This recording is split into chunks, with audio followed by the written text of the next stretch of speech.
All right, everyone. Welcome to the stream.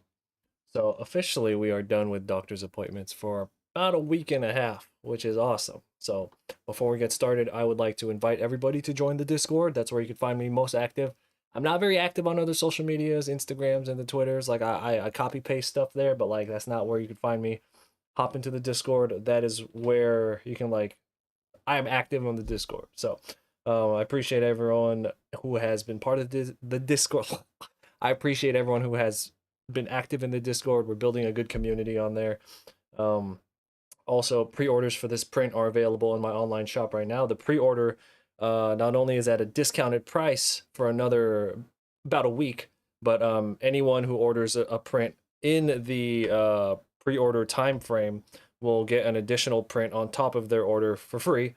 A limited edition version of this where all the turtles will have their red bandanas and white eyes. So I'll just recolor it for a limited edition print, and that version of the print will only be available to people who purchase it during the pre-order era. So the new episode of my YouTube series is also out. I dropped a link there. All these links and stuff you can find down in the description if you are not watching this on Twitch.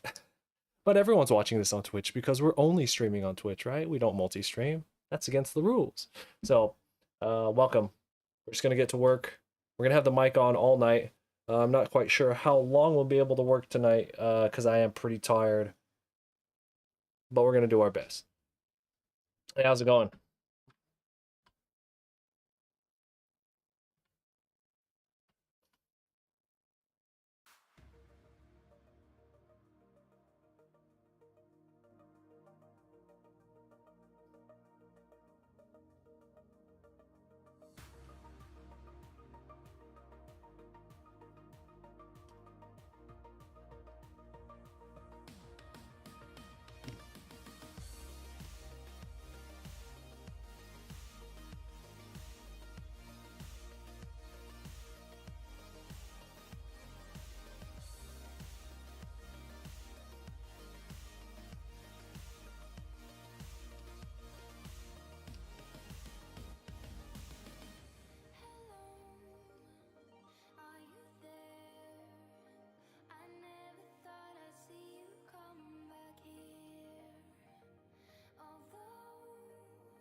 Gotta let the Instagrams know that we're live. Like I said, I'm not very active on other socials other than plugging other other than plugging the Twitch and the Discord.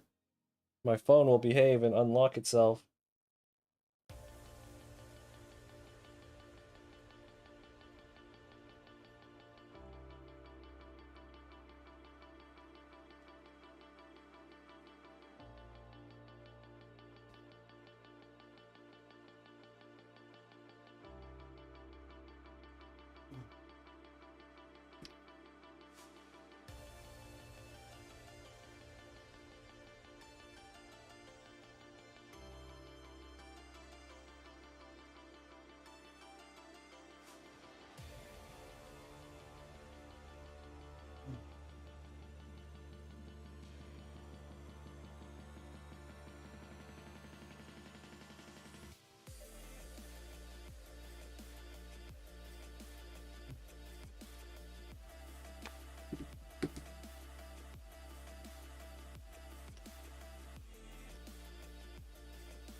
I am feeling very rested. Like, I'm tired because it's been a long fucking couple of weeks slash months. For those who don't know, I've been in and out of the doctor's office, and it's just been an incredibly exhausting past few months. And things are starting to feel like they're kind of either normalizing, or I built like a tolerance to not sleeping. um and anyway, the point is, I feel good today. My point of that sentence is I feel good today. Yesterday I was struggling a motherfucker. I couldn't draw shit last night. For anyone who was on the stream, it was a silent stream yesterday, last night slash this morning. But for those who were here, y'all saw I was struggling with like everything.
Bashy, what's up? How do you stay motivated on these big pieces? Once you get to rendering, I'm like, fuck this shit. Hey, I don't know. I just take it into mental perspective where I'm just like, I mean, it's not like I have to clock into a job and do manual labor for like 10 hours a day anymore. You know what I mean? Like, you could argue this is that, but I mean, it's not. I don't know. This anytime I start feeling tired, well, also I need money right now because of medical bills. But on top of that, it's just kind of this thing where it's like, I don't know. It's just I don't think this job's that hard. Excuse me. I don't mean like succeeding as an artist. I'm talking about like the literal process of creating something. I don't think it's that hard. It just takes a little, it just takes a little bit of patience, I think that's what it is. And I'm not trying to get on my soapbox here, but I feel like a lot of artists lack patience these days. You all got to release something every day or the algorithm's going to forget me. I think a lot of artists just lack patience. And it's not so much they lack capability. I think a lot of artists are a lot more capable than they think they are, but they lack the patience to do the projects they want. That's my long-winded answer. How's everyone doing?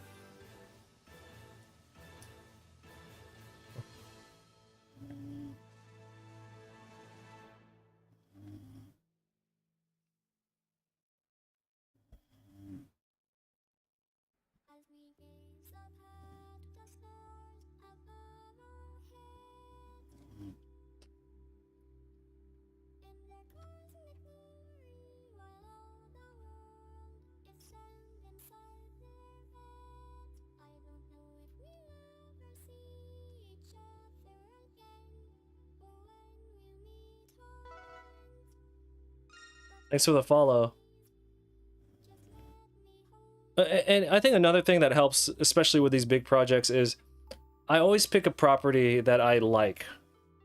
It just, when you get into projects that will cost you hundreds of hours of work, imagine the difference of like your engagement, on your actual drawing when it's something that you care about versus like, like I'm a huge Pokemon fan. I'm a huge Ninja Turtles fan. So, oh, dude, were you just like waiting for me to come online? Thank you for the raid the other day too. I appreciate it. Welcome everybody. Hope everyone, hope everyone's doing well.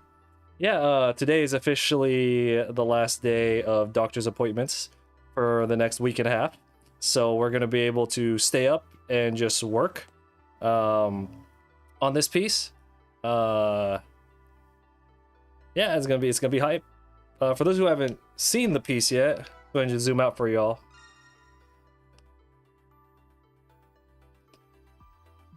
Very, very rough still, but you guys get the idea of what's going on. This is Turtles in Time. So this is mainly for Ninja Turtles nerds like me, but specifically if you're a Turtles in Time fan, there's going to be a lot of stuff here for you.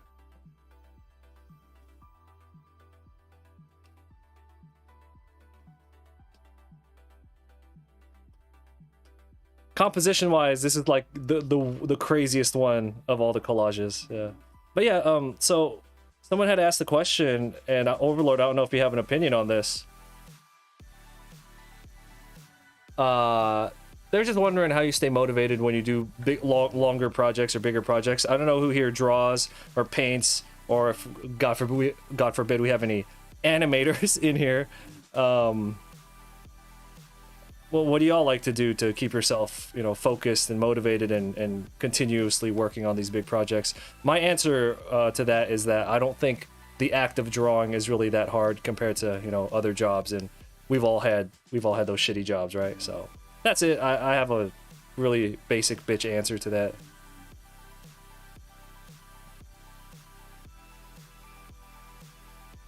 You think about the end goal and how sick it's gonna look when it's finished? How much cheddar it's gonna bring in, yo, yeah.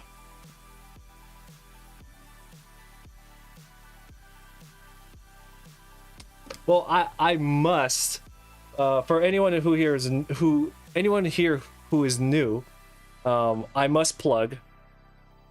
So you see, we're drawing every character from Turtles in Time here. I've done quite a few of these, so I'll throw up some examples right now. Oops. They are opening on the wrong window. Or the wrong monitor. So I like to take these properties that I'm a fan of and take all the characters and draw them, and I sell them as prints. So like here's a Rick and Morty one, Marvel vs. Capcom. We did this Animal Crossing one during quarantine, Pokemon, Dragon Ball. So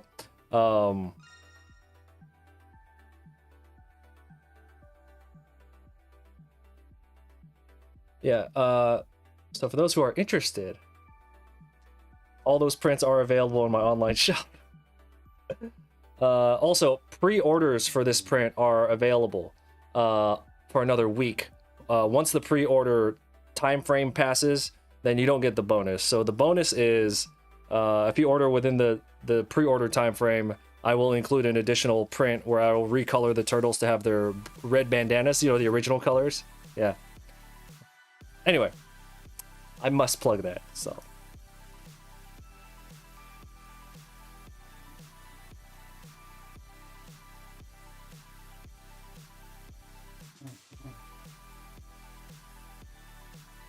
Yeah, you're right. As you get closer to the end of the drawing, you finally see it, and that just kind of builds more momentum.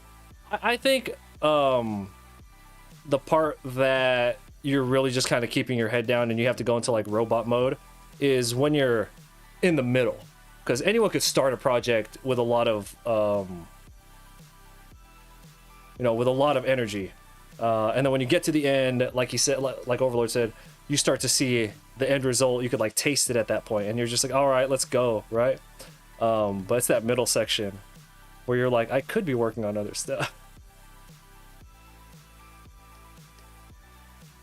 You want to do something like that one day? Hey, man, nothing's stopping you. But you know what the cool thing is, and I always bring this up when it comes to these big collages, they're not that artistically demanding. They are more mentally and physically demanding. So what do I mean by that? I mean, for those who are new, I am actually primarily a traditional artist, and the only time I ever touch my Cintiq is when we're doing these big projects. Otherwise, I am a brush pen ink guy. Like I go to festivals and conventions and I do live art like that. Or we just hang out in the sketchbook and we do this kind of stuff. Right? This kind of stuff, like this requires like practice and honing and focus, you know. And I'm not putting down these collages, but you know, they're cartoon characters. Somebody else has made the character sheet for you. So it's kind of like they're not super artistically demanding, they're more like mentally demanding. So when it comes to these collages, I always tell people, if you want to do it, you can do it. It doesn't require that much artistic ability. You just got to be patient and stay hydrated.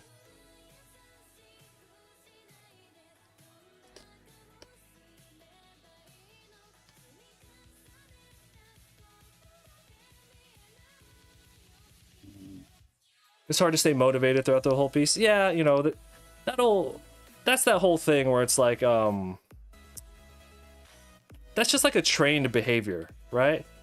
And that's like with anything though. Like if you've been drawing, if after 4 or 5 hours of drawing, your immediate reaction is to be like, yo, I'm done, and then you kind of just stop, that means every time you start feeling done, that's going to be your response. You know, it's just like if you get stressed out and you go smoke a cigarette, every time you get stressed out, you're going to go smoke cigarettes or whatever it is, right?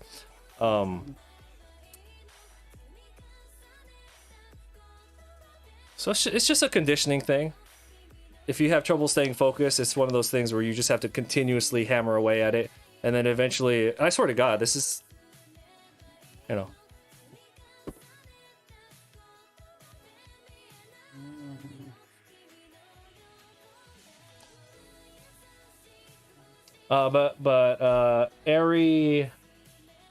Aeritron.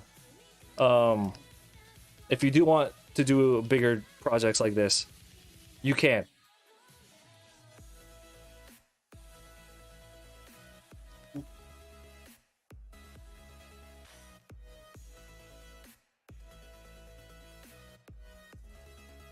It's not even a I believe in you kind of thing, even though I do. It's more of a no, you literally can. So best of luck to you with all your future endeavors.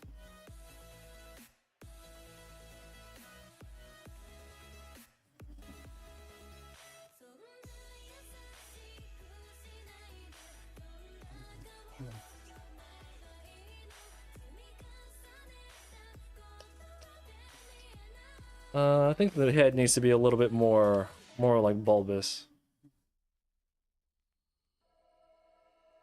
Like that.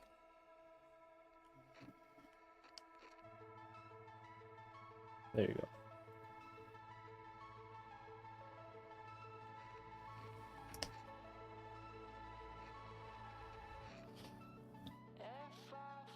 Yes.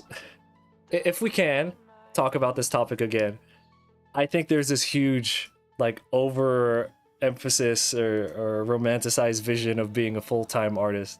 Like honestly, if you have like a good, I'm not gonna call his name, but for example, we had somebody on here, super cool, and he makes good money at his job now. He's just like, I want to be a full-time artist. I think I want to leave my job. I'm like, dude, you're like almost at 6 figures. Don't fucking leave your job. Like, just stay there for a while, and then spend your free time working on your art. And then after a few years, however long it takes, and then you could start trying to sell it on the side. And when it starts making money, you know. But like, everyone just wants to go full time right away. Like that's gonna make a difference. The only thing that's gonna make a difference is how stressful your income is gonna be. You know. So just my point is, take your time going full time. You know, the goal when being a professional artist is to provide, whether it's a real, you know, whether that's for yourself or your family, or to, you know, have the freedom to create something interesting. But if you're always pressed on your sales and your income as an artist, which happens to most people, you're not going to be able to do those projects. And what's the point? That's just my opinion.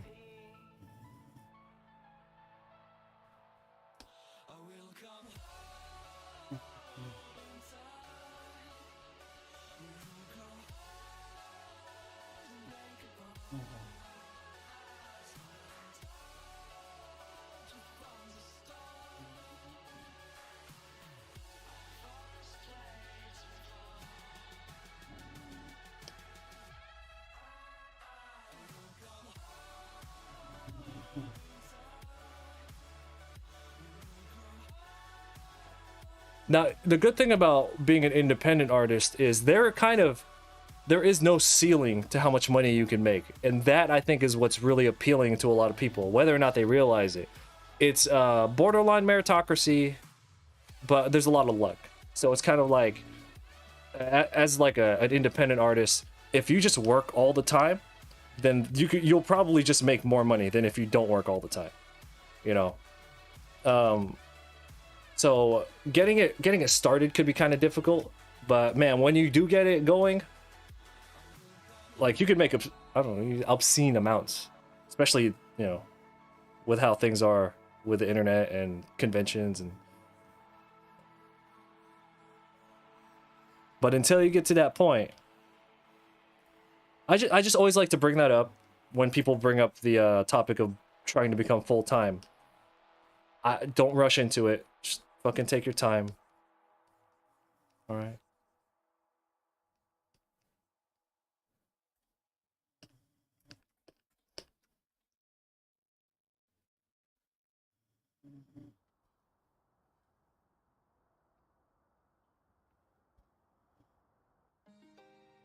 Oh, you're doing one of all the you're doing one of all the Pokemon?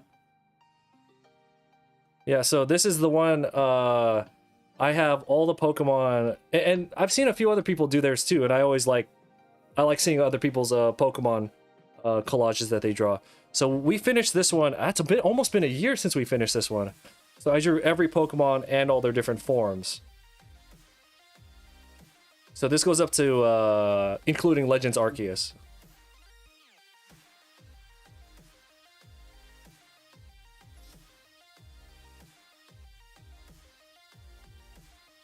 Yeah. Do you recommend getting an art degree? I didn't go to school for art. I started drawing when I was 25. I was an auto mechanic before that, and I made it work. So while I can't speak intelligently about art school, because I never went, I can say that I know a lot of other people who are making fine livings as artists, never having gone to formal art school. That doesn't mean that you're not going to go online and pick up some, instructional material. You will. But in regards to like formal structured schooling, I don't think it's necessary. But then again, I have to preface that. I have to like, what do you say? I have to put a little asterisk on there and just say I never went to art school. So take what I say with a grain of salt.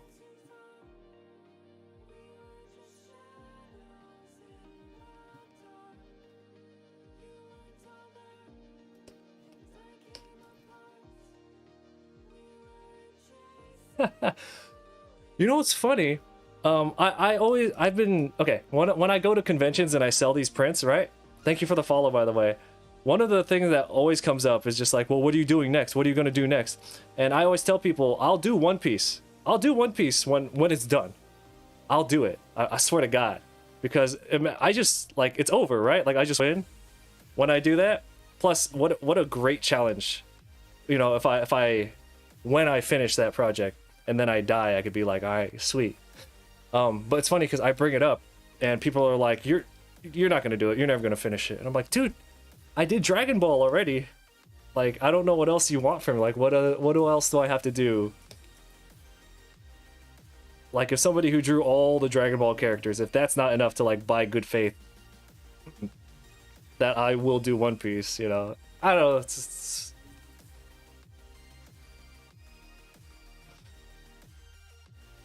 For those who are kind of new here, we've been working on this piece for about, what, 3 weeks now? And the reason things have been kind of slow, we could just real talk right now, is I've been in and out of the hospital. Things are cool, right? And we just haven't had a lot of time here in the office for the past couple weeks. But we are free for the next week and a half, so we will be streaming quite a bit for the next couple days.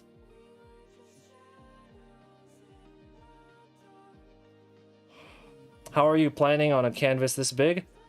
Well, the thing is, I always think of this drawing like so far in advance before I start it.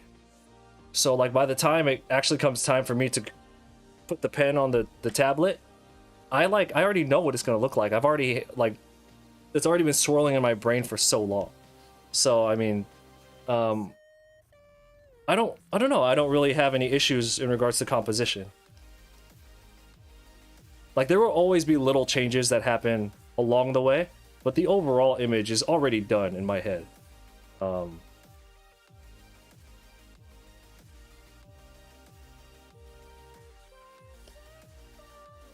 My favorite thing about this drawing so far have been the foot soldiers. I've been having like so much fun putting the foot soldiers in here because for those who haven't played Turtles in Time, every stage has a different set of enemies that you fight, and a lot of it is just reskinned foot soldiers that have different weapons, right?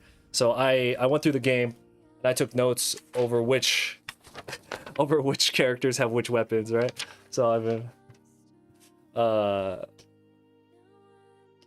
so like some of them have like they're throwing like ninja stars. They have like different weapons, and as I was drawing them, because they're I'm not gonna lie, they're more filler for the negative space, the foot soldiers. So when it came to posing for them, I just use Spider-Man poses. Yeah. When am I gonna do Digimon? I don't know, man. I've thought about Digimon. Everything has been put on the table, right? We've considered everything at least once. I just feel like Digimon just doesn't have the marketability because we got to be real here. Let's be real talk. There are some boxes that need to be checked when I do a project like this because it will consume so much of my time. I have to be able to make my money back for that time that I spend, right? And we love Digimon, but you gotta think about like a regular ass people. This is such a small market for people who would buy a Digimon piece.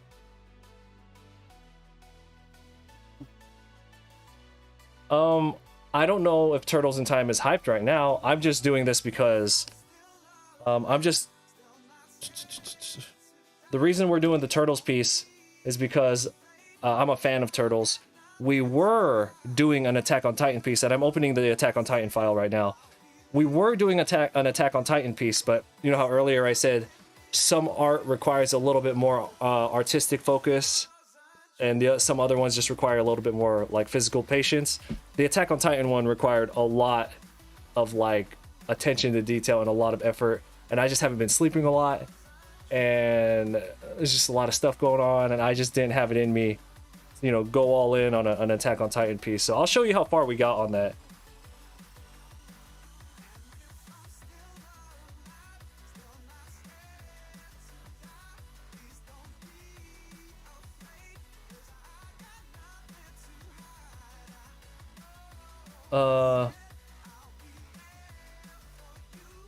Yes, Ogre, exactly.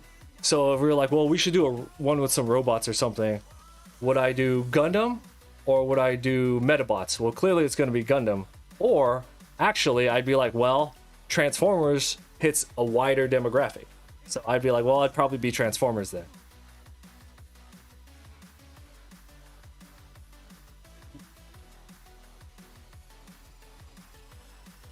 I also invite everybody to join our Discord if you're interested. It's an art-oriented Discord. Like, there's places there where you could share. We have the normal art appreciation, work in progress, a place where I encourage people to share their social medias. That's where I'm actually most active. I'm not really on regular social media anymore. It's I just don't enjoy it, and nobody sees what I post anyway. So what's the point?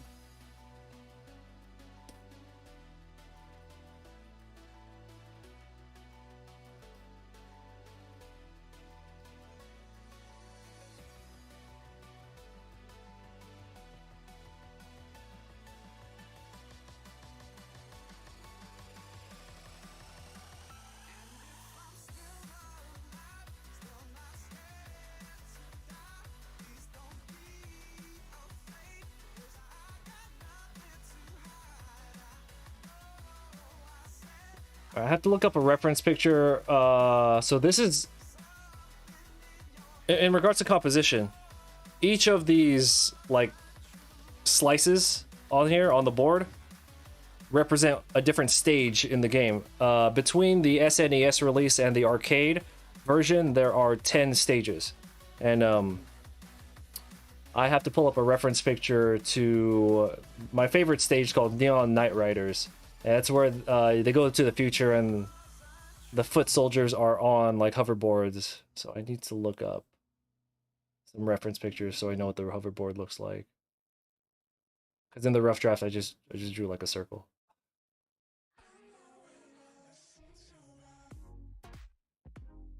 Oh, this stage has the foot soldier in the helicopter suit.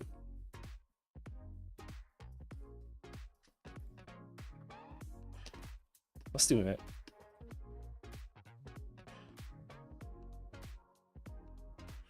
What? Well, you know, I haven't played Shredder's Revenge yet. I bought it on Steam like months ago, and I just haven't had time.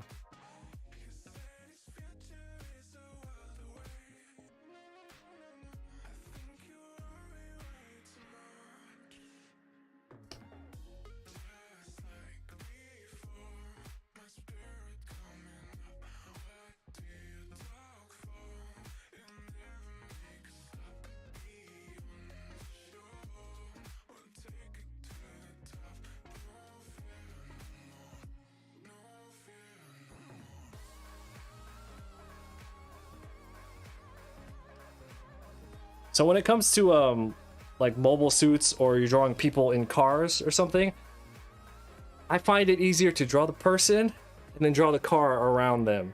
It's much harder to draw. I don't know if anyone here has drawn any cars ever. I used to draw a lot of cars. I like to draw interiors of cars. It's way harder to draw like the dashboard and then try and scale the person to it. You're better off starting with the person. So this foot soldier in this stage has like a helicopter suit with a big gun in front of it. So I'm going to draw the foot soldier first, and then I'll draw the suit around him.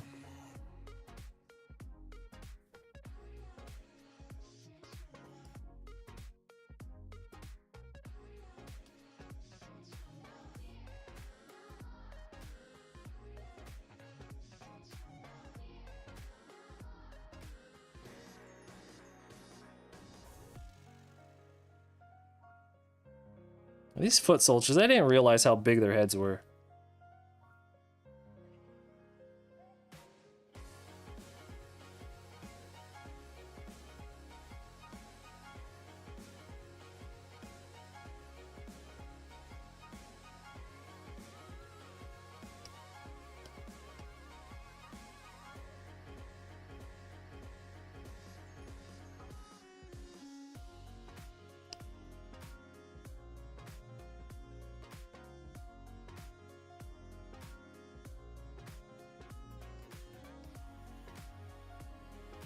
What am I doing?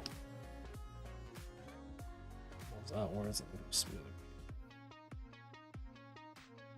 Okay, so like I said, these foot soldiers are kind of just filler for the negative space. So we're not putting like full effort into them. You don't need to put like 100% detail in background characters. It's actually better not to, because you don't want it's a waste of time because nobody's going to see it. But, you know, as background characters, you want them to have less detail, so there's less, like, visual attention put on them. That's my artistic way of saying I'm too lazy to draw them, like, in full.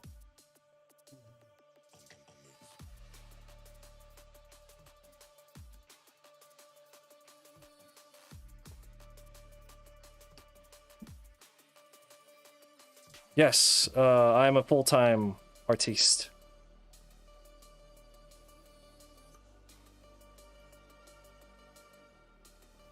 Is anyone here trying to sell their artwork at conventions? Anime, comic book conventions? Video game conventions?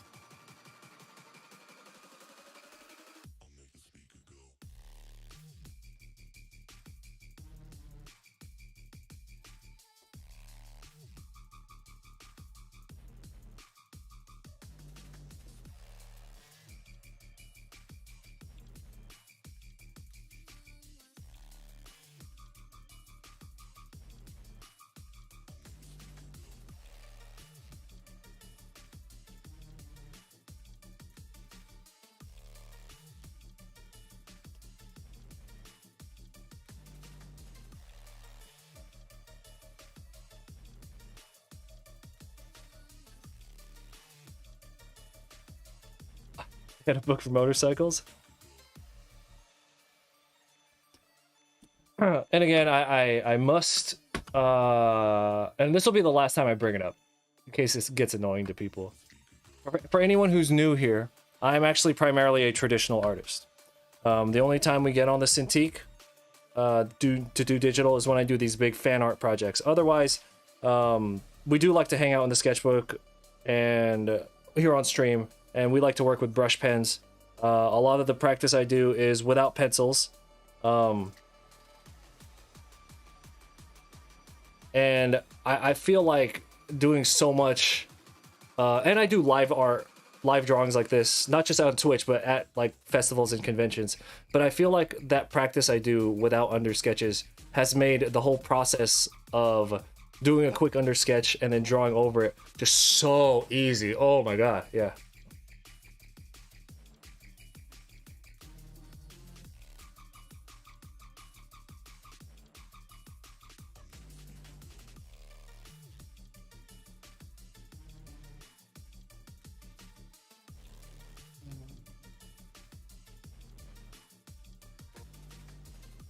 Yeah, whenever it is that we finish this Turtles piece, we will be back in the sketchbook, practicing, refreshing, whatever.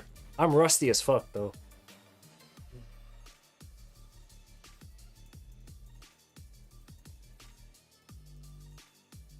Okay, so the reason I ask about conventions,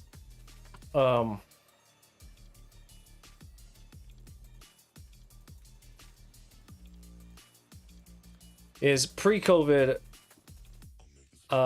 This will be the last thing I plug, I swear to God. Then we can just keep drawing and I'll stop bothering you guys. For anyone who is new here, pre-COVID, I used to be a full-time convention artist, and I used to record myself traveling to these cons, and then I would talk about how well they were run, like if I made a lot of money, what sold, what didn't sell. I'd have like my table set up. Hold on. Yeah, so that's like, I have a YouTube series where I go over all that. So anyone who is interested in selling at conventions, I actually have a YouTube series out there for free where I talk about my experiences there. My favorite thing about the con videos is like, I'm mic'd up when I'm at the cons, so I get to record a lot of have a lot of good conversations with people who are interested in being artists too. So sometimes you get people who open up really personal stuff, you know, struggles they have as wanting to be an artist and all that. Anyway, that's all. Yeah.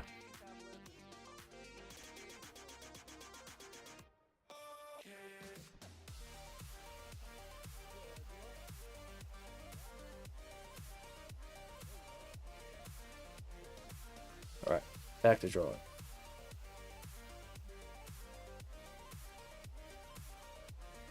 Besides posters, what would you sell? That's it, posters, and I'll take commissions.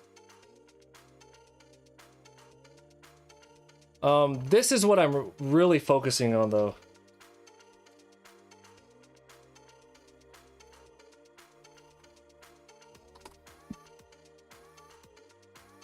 So this is a few years old, but this is the first time I did a live drawing at an event. This was years ago.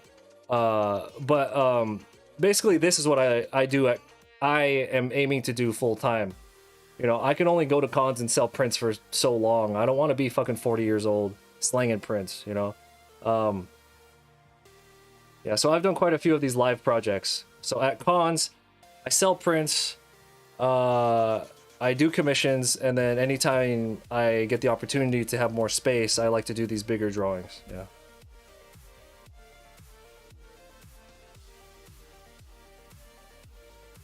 Yeah, this one's old though. But it's the best example I have.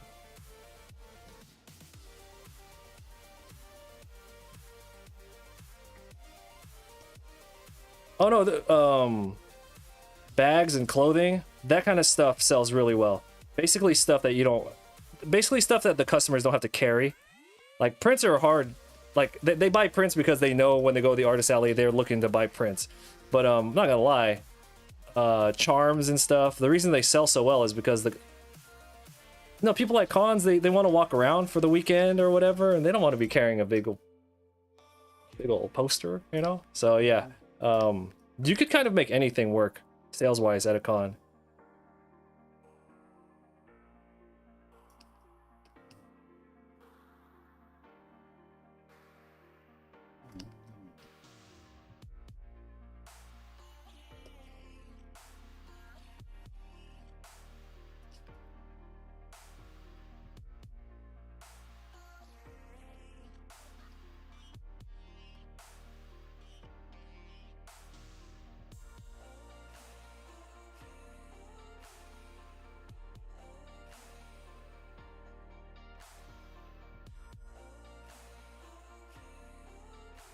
Also, I am curious where everybody's from. I'm not asking your city. That's a little too personal. Just like, what region is everybody from? I'm in California, in the US. Your Studio Ghibli piece sold well. MB, actually anyone here, if you do have like an Instagram or an ArtStation or a DeviantArt where you share your artwork, you're more than welcome to pick one link. You're more than welcome to drop it here so we can share it with each other. I don't go out to cons as much these days, so I don't really meet a lot of new artists. So this is kind of my way of finding new artwork. So I do encourage people to share your links here with each other. I mean, I'm gonna be streaming for hella long today, so Sweden, Central Asia, East, California.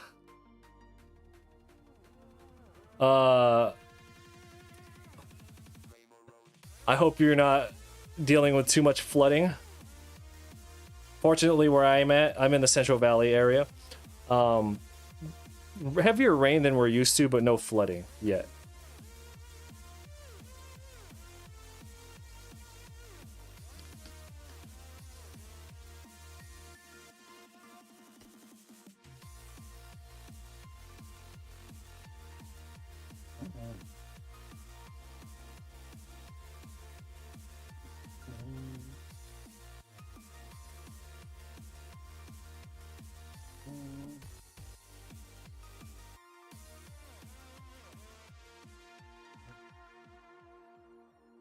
Ooh, speaking of the Bay Area, I applied for Fanime.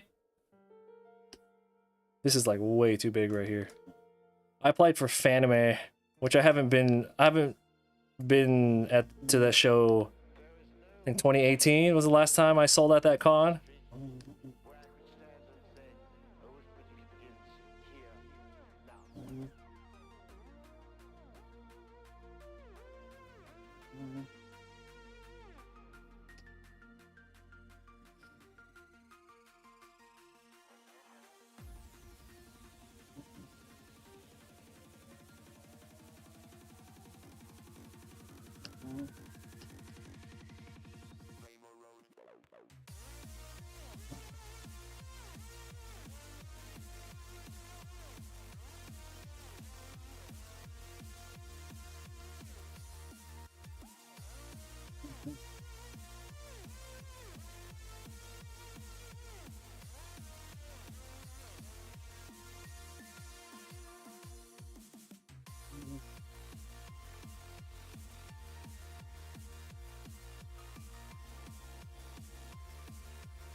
It's all personal preference.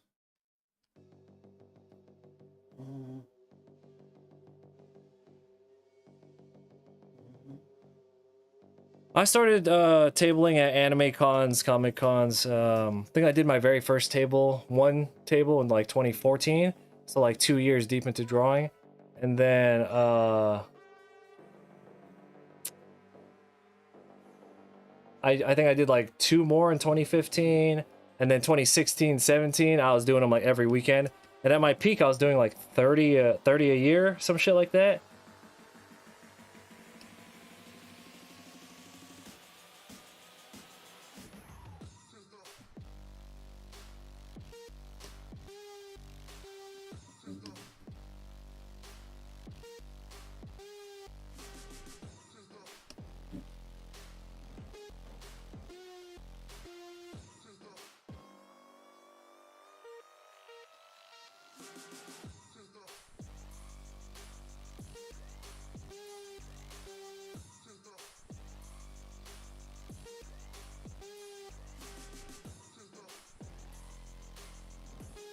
I do.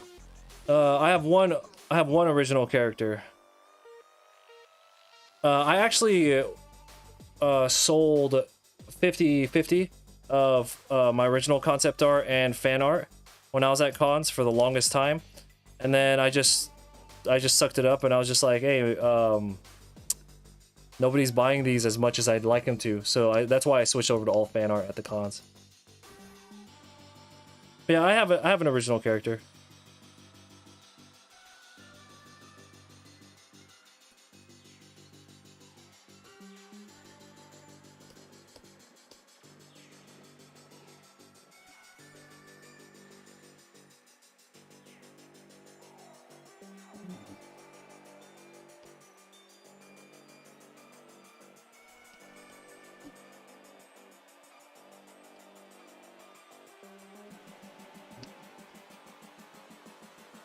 What about y'all? Are you does anyone here have any is anyone here working on like a comic or anything?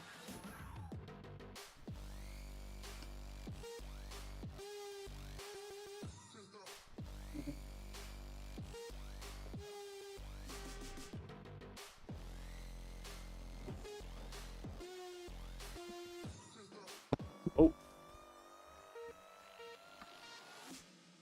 Yeah, but you know, yeah, I just sucked it up and I was just like, it's not moving as much. Like, because to go to a convention and sell your artwork, it takes a lot of time and energy and money, and especially money. And I was just like, look, I need to just maximize how much I'm making at these things, right? So, you know, I gave it a fair shake. I tried to do it for a few years, the original concept stuff. It's not like I was ever afraid to do it. And you know, it ran its course, so it had its time. That time is gone, you know.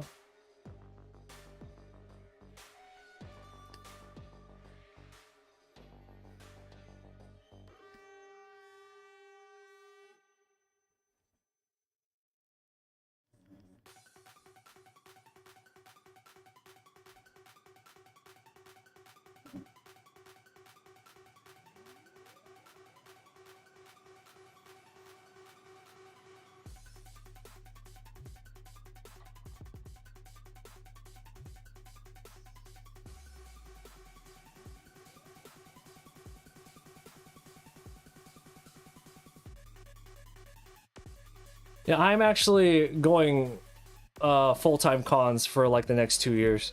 Starting like next, I'm supposed to have a con this weekend in Florida, Otaku Fest.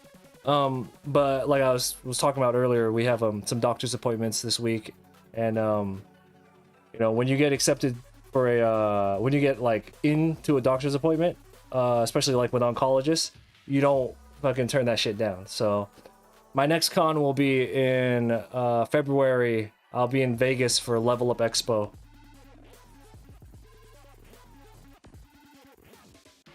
MB, I don't think I ever saw the finished version of that drawing. I remember you sharing you were working on it. I don't think I ever saw the finished version of that. That shit must do hella numbers. That thing is hella good. You must make mad fucking numbers with that piece.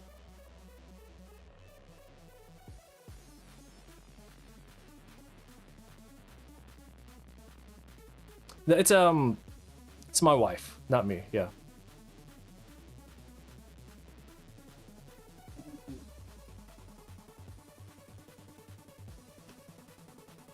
Yeah, it's I'm in this weird place where I'm just kind of like uh okay, because I wanted to stop doing cons full time. You know, I've done so many. I've done like over 150, right? But I was like, I wanted to stop doing cons full time so I could focus on other things with my work. So when I decided to go back to cons, there was this part of me that was just like, man, I'm gonna lose out on all this study time. My skills are gonna stagnate. So then I had what alcoholics refer to as a moment of clarity. I was just like, wait a minute. I spent like 25 years not drawing at all. What's me spending 1 or 2 years just drawing fan art? That's just nothing. That's not gonna hurt me. I don't care. You know what I'm saying? Yeah.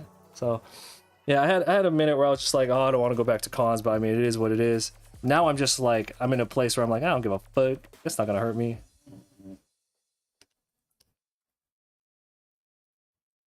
Thank you. I appreciate that.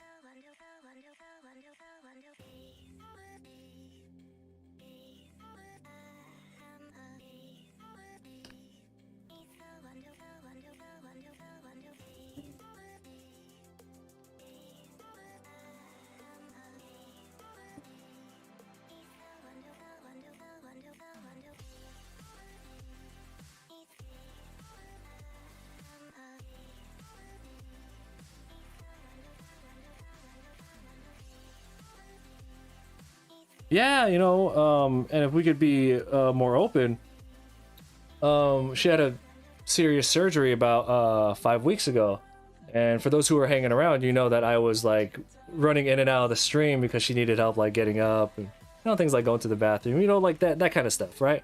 But she's able to walk around on her own now, and I'm just like, oh, fucking awesome. So one, she's recovering, but two, like, it's just, it's opened up a lot more like time to work, so.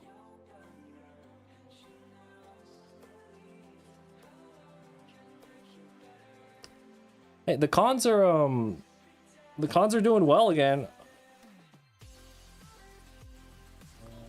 There was a period of time right out of COVID where the cons were just so hit and miss, where it was just like a con that had a history of being great just sucked, and vice versa. But I think things have kind of stabilized now, con wise, attendee spending wise.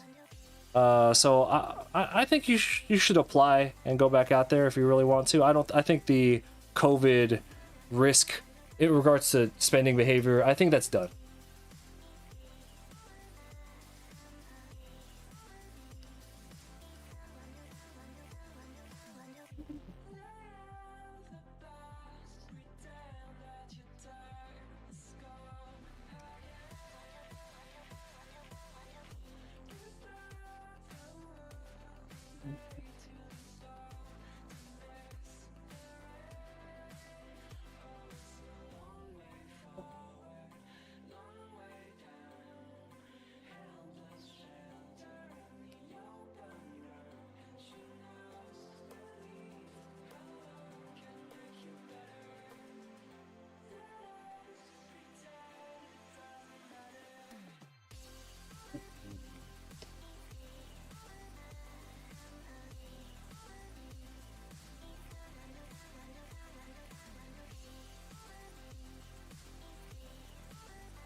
I don't know if y'all can hear my dog snoring really bad in the background. I have a 5-month-old puppy and an 11-year-old dog. She's a puppy still. And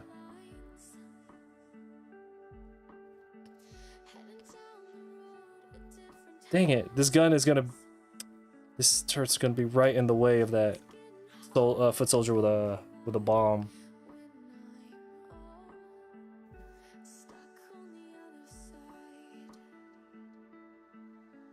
Yeah, that was the A1 demo of Shelter.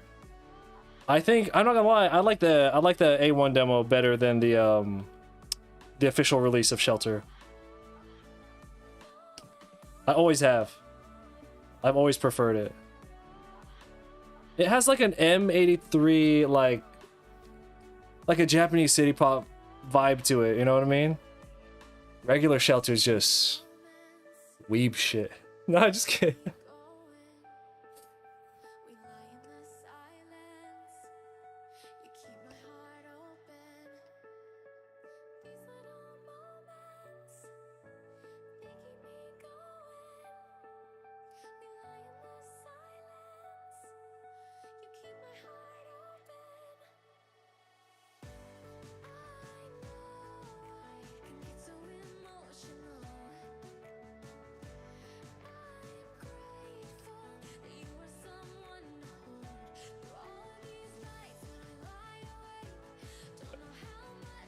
I'm a professional weeb. That's how I pay my bills.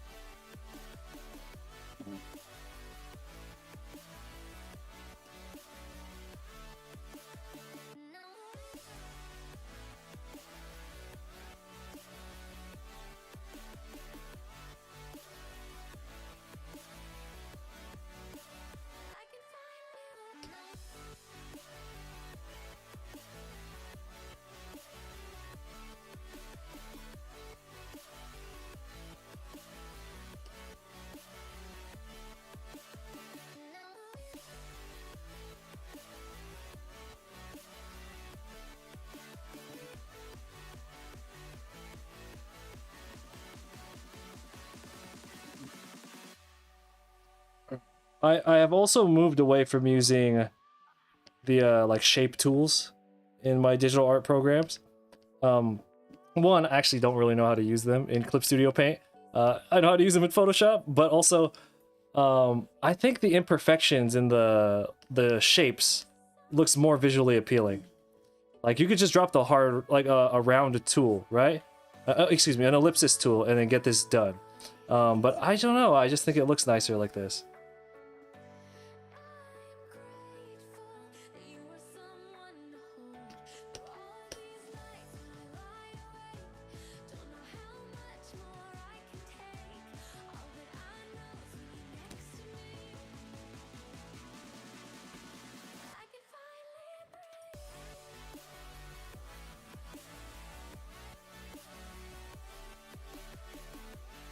You're a senior manager at your company, and the CEO asks for a series recommendation at your last company meeting, and you're like, "Oh, what were people saying? Were they like, go watch Better Call? Well, Better Call Saul is really good, but were they saying like normal TV shows?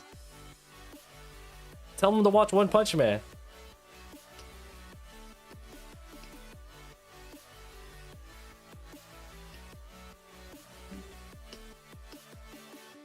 Looks like it has 3.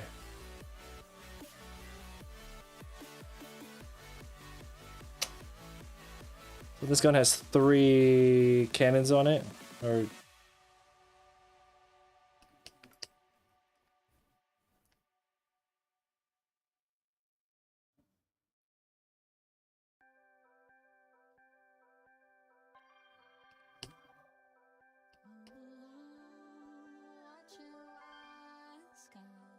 there we go.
When I do traditional, I really only use Copics and brush pens.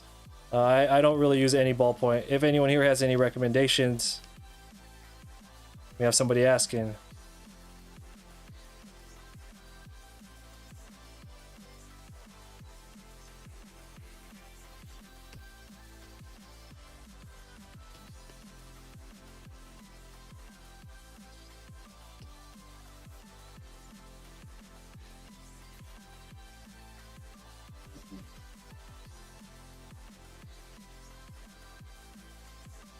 Again, these are just background characters. This doesn't have to be perfect, because even when I print it in a large size, they're going to be... Look at the size of this character compared to everything else. It doesn't need to be perfect. Just has to look nice.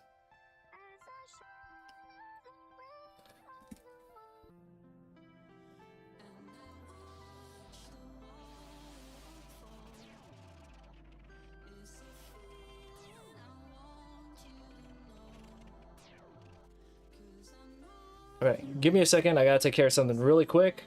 Don't want any sensitive information on the screen.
Alright.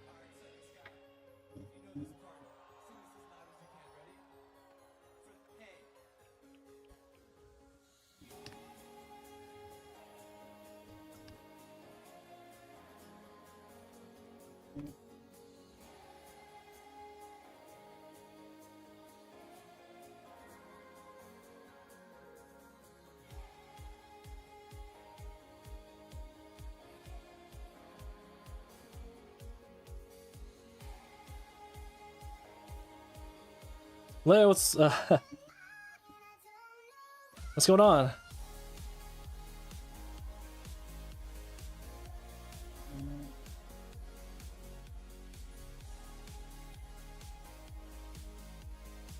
All right. Well, hey, thanks for coming through. I appreciate it. And again, I invite everybody to hop into our art Discord.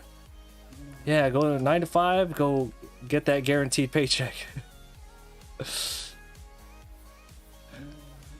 That sounds pretty sweet.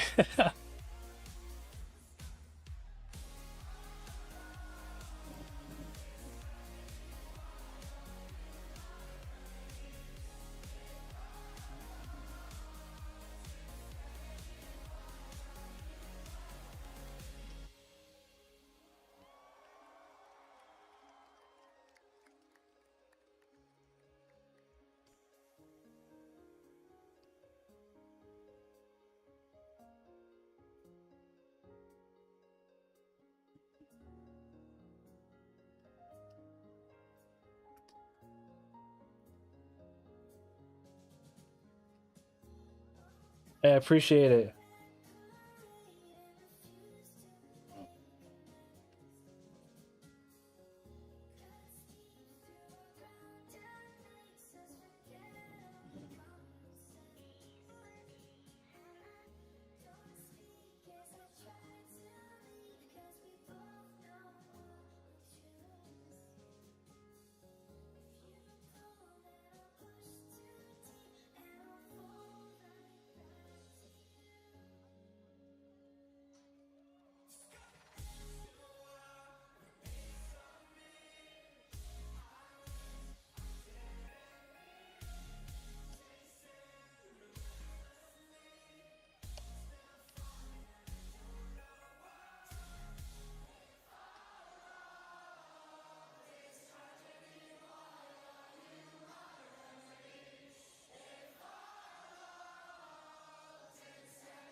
Leia, what's new?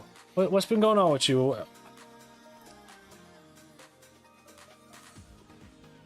Any new fun things going on for the new year for you?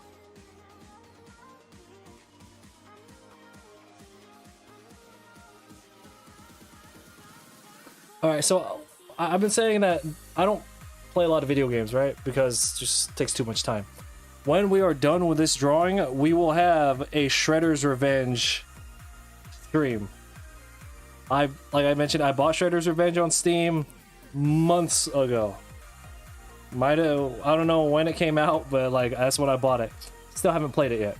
So as soon as we finish this, it's gonna be a. They say you could finish it in one day, so we're definitely gonna try. And if my wife has like the mental capacity to do so, I think we can do local co-op on there.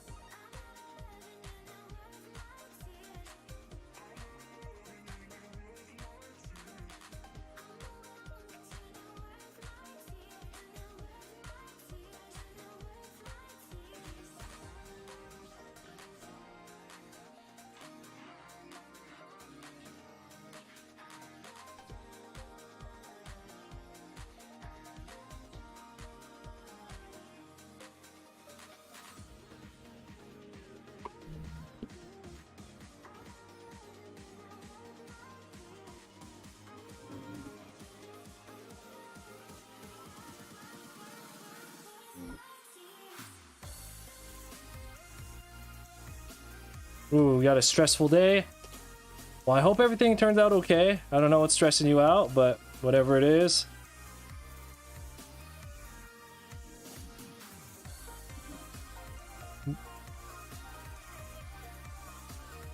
Didn't we talk about this? Most of the time, stress comes from, being involved with other people. Just stop hanging out with people, and you'll have less stress. Stop adding people. Stop pouring the people sauce into your mixing pot of life, and it'll be a lot easier.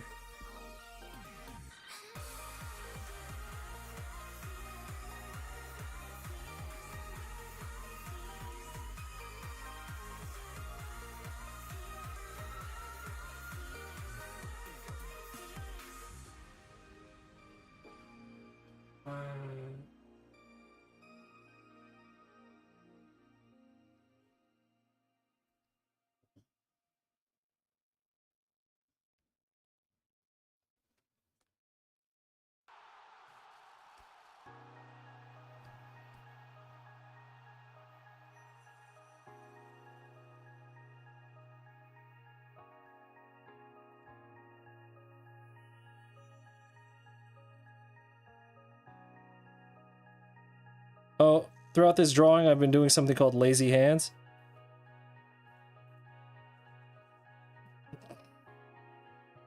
Basically, I just draw the outline of the hand. Because, like I said, nobody's even going to see half these characters because they're so small, right? So, I've just been drawing, like, the outline of the hands for all these characters. So, the idea is, from far away, it will read as a regular hand, right? Some examples like that.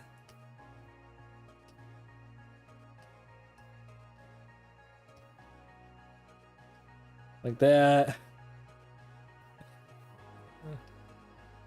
That's been awesome.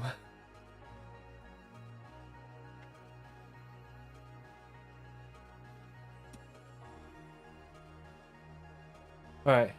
Pause really quick. I have to go get the water bowl for my dog. Bring it in here.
That would solve your problems.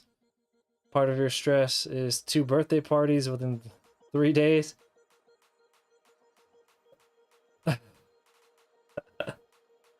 Hey, you know, just FaceTime them. Just tell them you have COVID.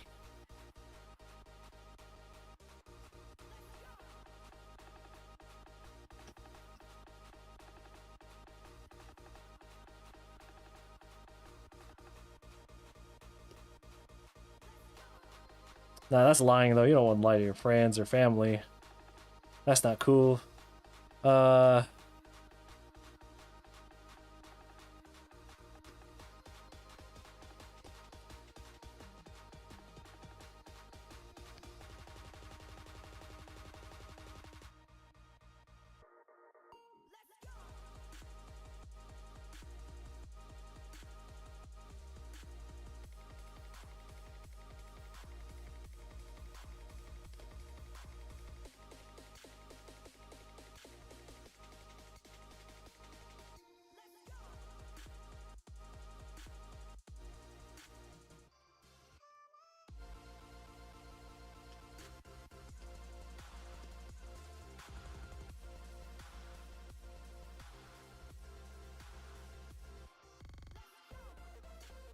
Yeah, and you know, like you said, if you haven't been around because of, you know, since before COVID, you've just kind of been locked away.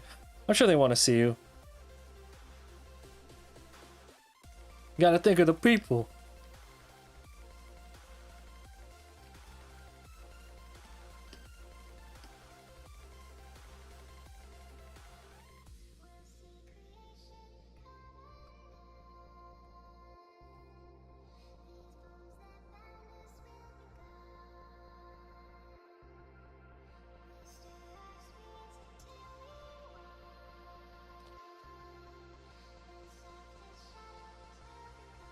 Actually.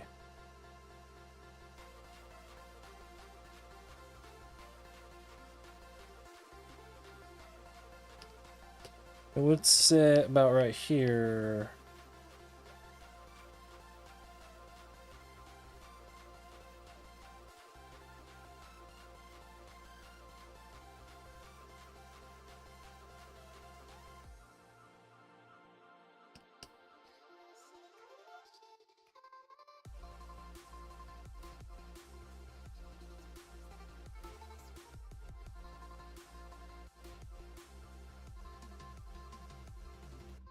Chappie, what's going on?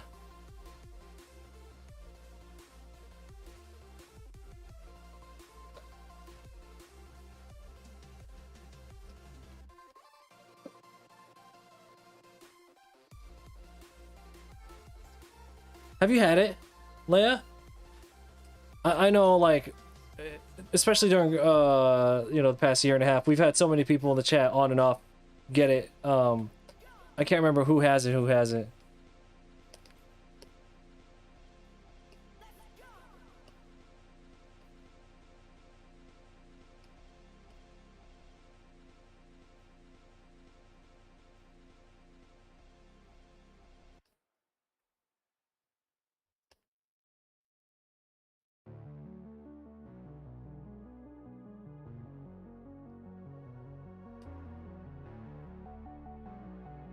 I think so. There are some items in the stage that we're on here.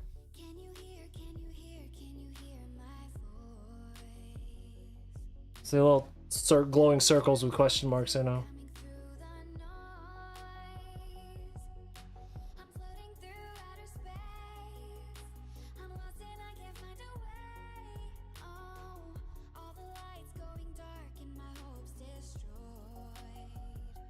Just waiting for it.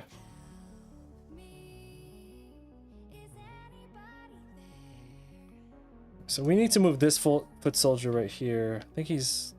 Damn it, I merged his dumbass into the lines. Oh, I hate having so many layers. Y'all know I'm primarily traditional, which means I don't like using a lot of layers. I put everything on one layer in real life.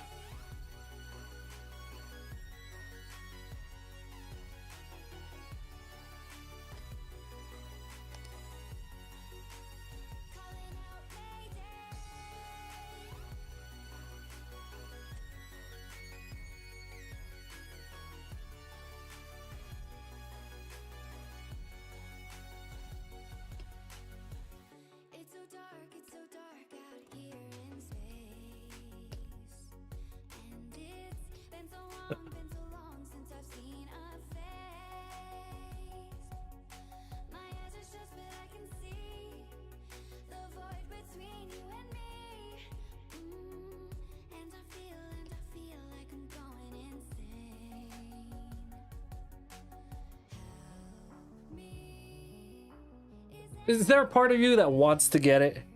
That wants to get COVID just so you could, you know?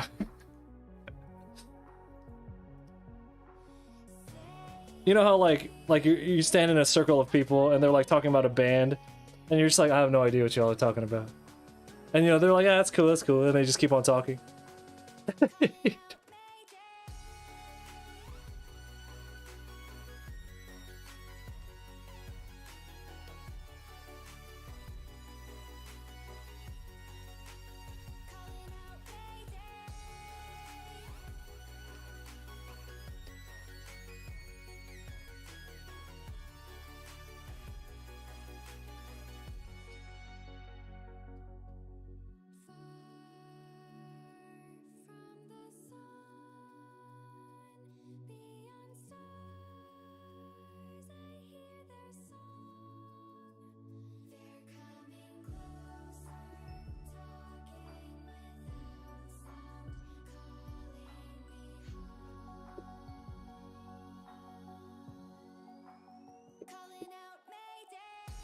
Alright, so give me a second, I gotta redo this part right here.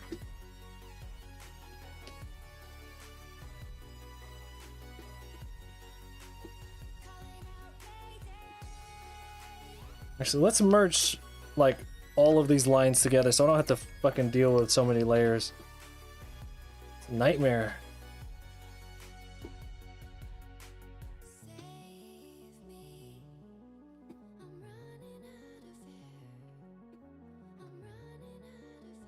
There's been a nasty non-COVID virus that's been going around for the last couple of months that everybody's having.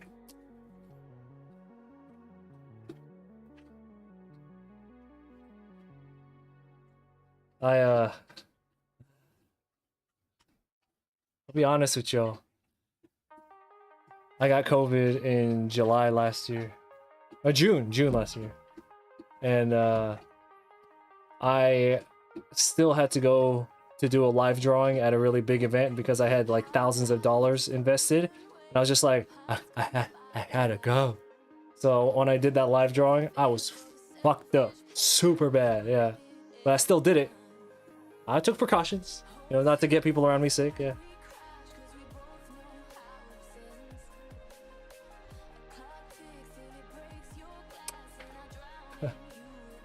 Finn, what's up? Rated, what's up?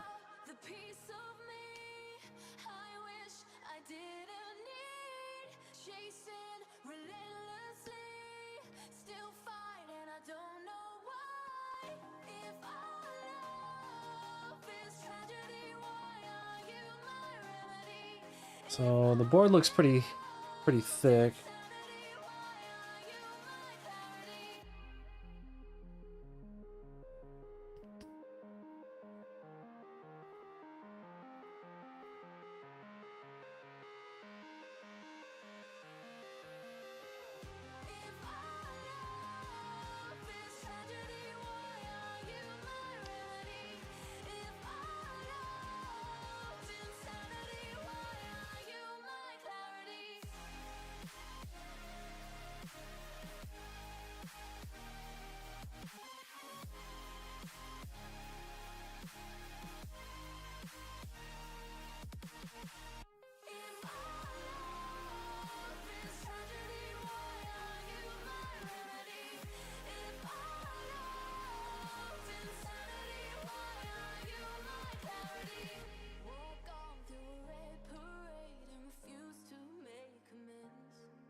Thank you.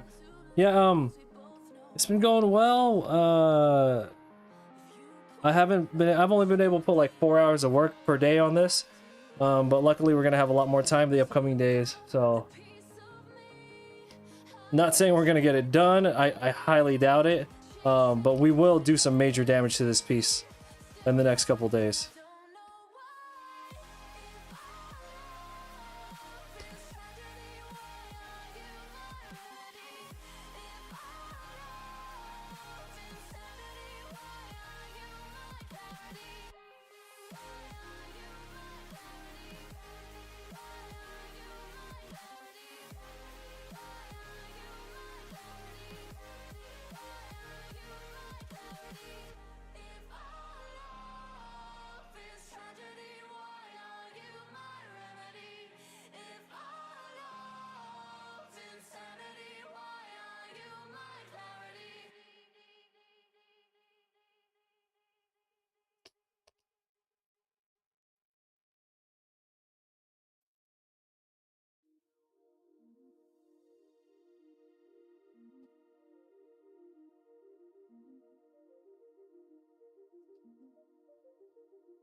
Why y'all fighting? Y'all always... I have both my puppies here. And a puppy. One of them is 5 months old. The other one's 11 years old. Why y'all always fight when I'm streaming? Like, you know when I'm streaming. Parsley. Do y'all want to see my 5-month-old?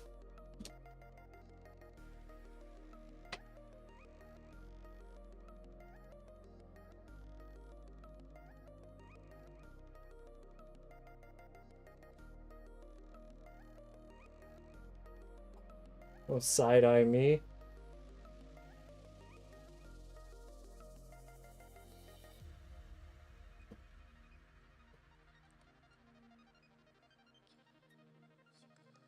She's so tired.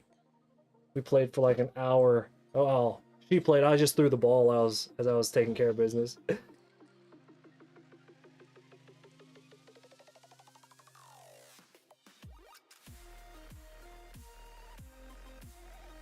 Alright, alright.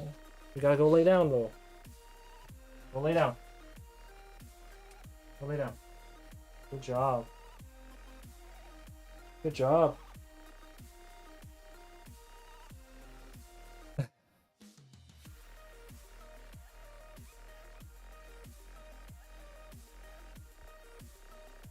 We got her when she was 7 weeks old. Whew. The people, the quote breeders, and I use that phrase very loosely, did not do a good job taking care of her. She's a boxer. Those dogs are supposed to be like, they're not like giant, right? But when we got her 7 weeks, she was 4 pounds. That's crazy. She looked like I look back at old pictures and I'm like, she looked like she was about to die. So we've been doing a good job at fattening her up.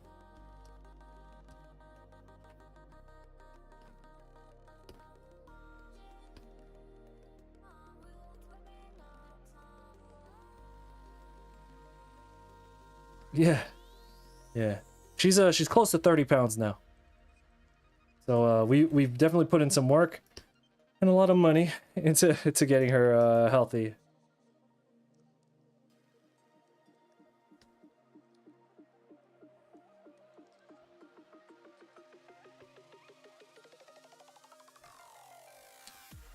But I think she's still gonna be underweight. Her final adult weight, she's still gonna be like a smaller dog, considering her breed.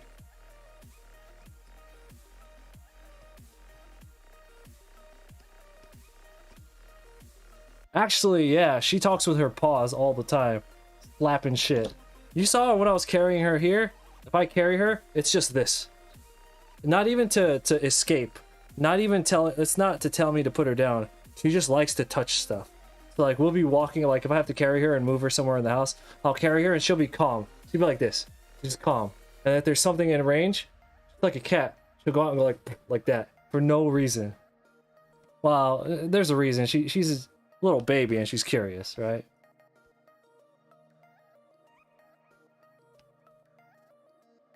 Luckily, we don't really have like a lot of valuable things in the house. We're very minimalist, so thankfully we don't have a bunch of shit for her to like punch and knock over or gnaw on or anything, you know, like I can't imagine getting a puppy and having like a,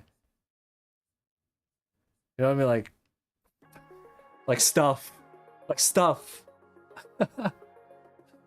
for a puppy to chew on. I'd be all paranoid every moment of the day.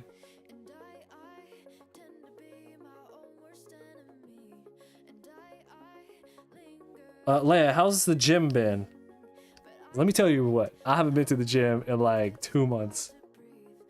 I've gotten so fat. It's fun. It's fine. It's more in like my midsection, right? More in like my midsection. It's not really showing up here, and it's not like I still have all my strength. Like I can still do all my pull-ups and my burpees and stuff. But like, I'm definitely a little heavier now than. I've been playing nurse for like, you know, some time now. taking care of the family and stuff. So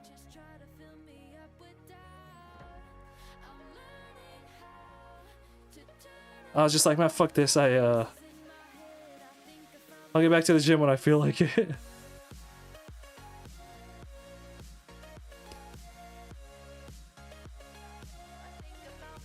You haven't been in 20. Yeah, y'all know I'm a very, very avid gym goer. Like, it definitely wore down on me for the first couple of days I didn't go, because I can go to the gym every day, more for like a mental thing. I don't really do aesthetics. I just, you know, I do like Spartan races. And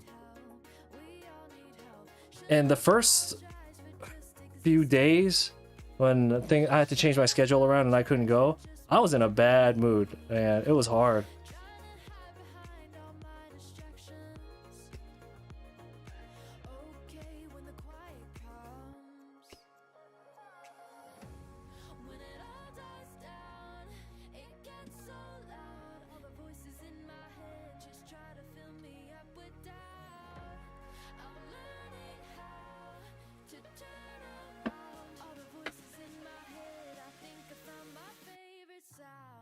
But now that the wife can be out of bed, she doesn't need me to help her move around and stuff so much. It's definitely opening up a lot more time in the day, or will rather open up more time in the day. And while I would love to spend that time getting back into the gym, this drawing has priority. So I'm as things get better here at home with her health. And she could kind of take care of the dogs. It's mainly the dogs. I will be spending that time drawing more instead of going to the gym. So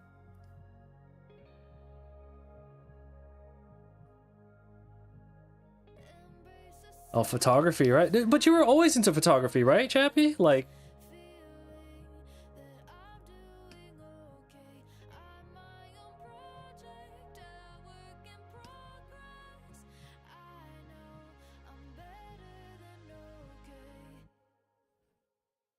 oh, Leia, when you canceled your gym membership, was that because of the thing? The dude? Super unprofessional.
Yeah, we talked about that. I used to have a commute like that to my gym. I used to go to a private warehouse gym with all the goodies, and I was just like, man, it's too far.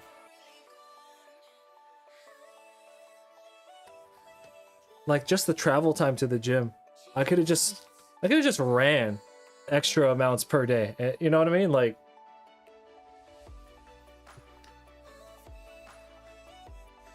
and I live across the street from a Planet Fitness, so say what you want about Planet, but that shit's only $10.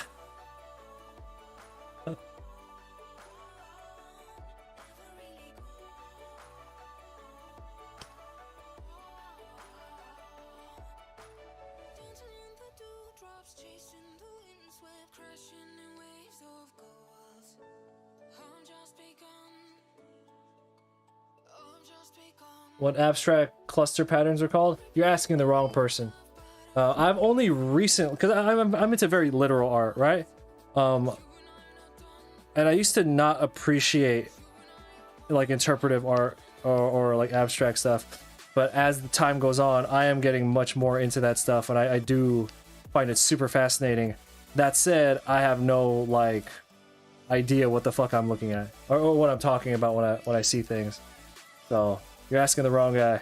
Ask me in about another year, but I can educate myself a little bit more.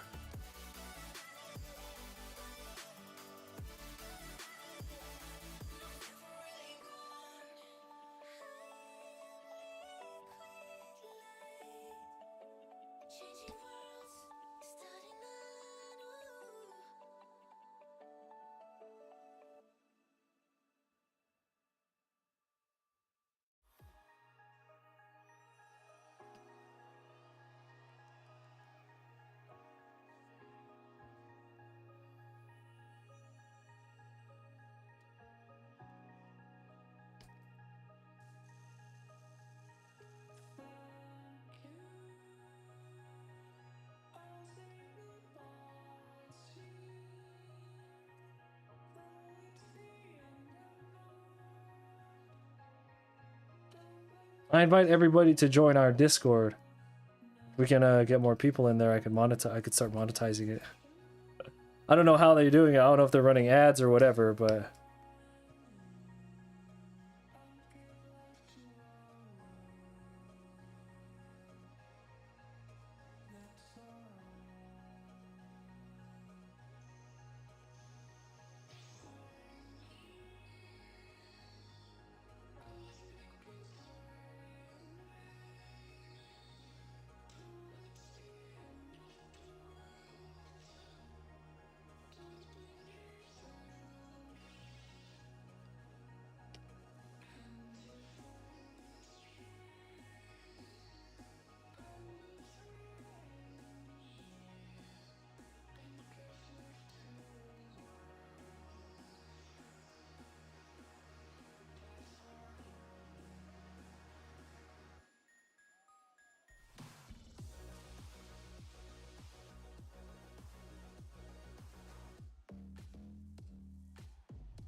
Leia, are you working on, or do you plan to work on any? Thank you for the follow. Appreciate it. Are you working on any of those like crazy high detailed pieces?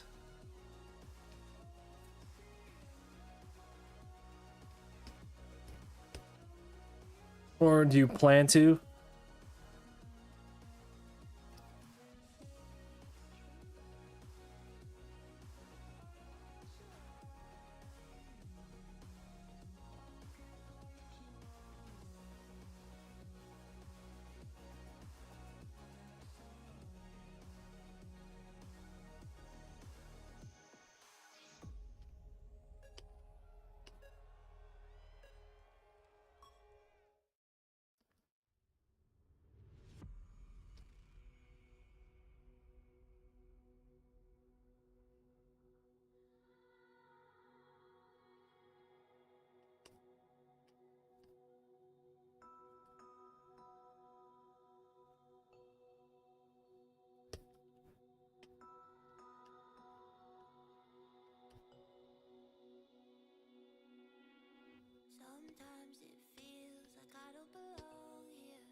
Hey, what's going on? Rigos, what's up? Artorius.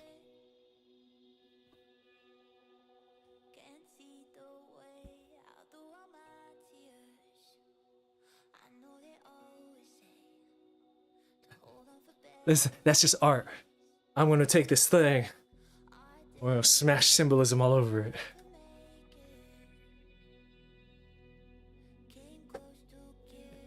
Yeah, yeah. Just well, your defense could always be. Yeah, you just don't understand it. That's cool. You know, it's a very heavily interpretive piece. If you don't understand it, that's understandable. That's cool. I wasn't expecting you to.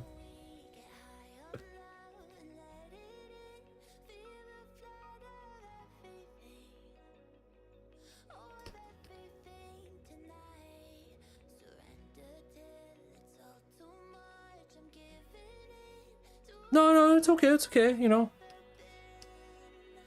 What you know? When I created this piece, I was expecting not a lot of people to understand it. I thought you'd be the exception, but.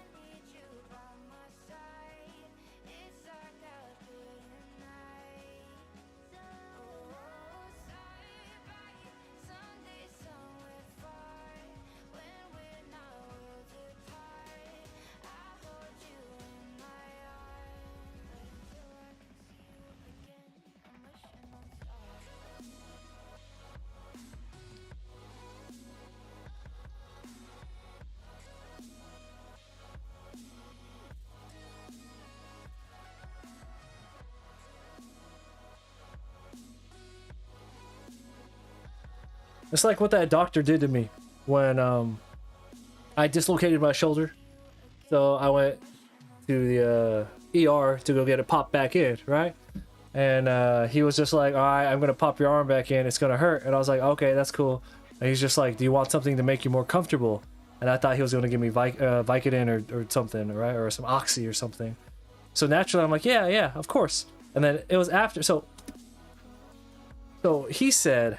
It started with him saying, "I'm gonna pop your arm and it's gonna hurt." I'm like, "All right, cool. Just do what you have to do. That sucks, but whatever." And then he's just like, "I can give you something to be more comfortable." I was like, "Okay." And he's just like, "All right, I'll be right back." Normally, people don't take painkillers to get their arm put in. I guess it takes a special kind of person. He straight up said that and then walked out the room. I'm like, "Don't fucking offer me stuff, man. If you're not like." That's gonna be stuck in my head forever. What an ass. I was just like, dude. Anyway, he ended up giving me fentanyl. Not, I mean, I thought he was gonna give me like here's the Vicodin. I'll be back in like 10 minutes, you know?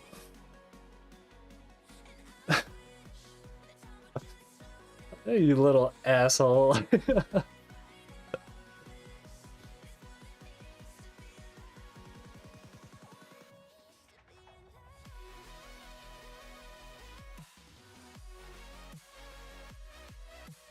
I mean, I'm not like a tough guy or anything, right? But you know, I'm not like a super tough guy or anything. I was just kind of like, well, if you gotta pop it, you gotta pop it in. All right, man, go ahead. So naturally, if a doctor says you want to be more comfortable, I can give you something, you're gonna say yes. Anyway, I that's gonna stick with me forever. I'm like, this asshole.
Yeah,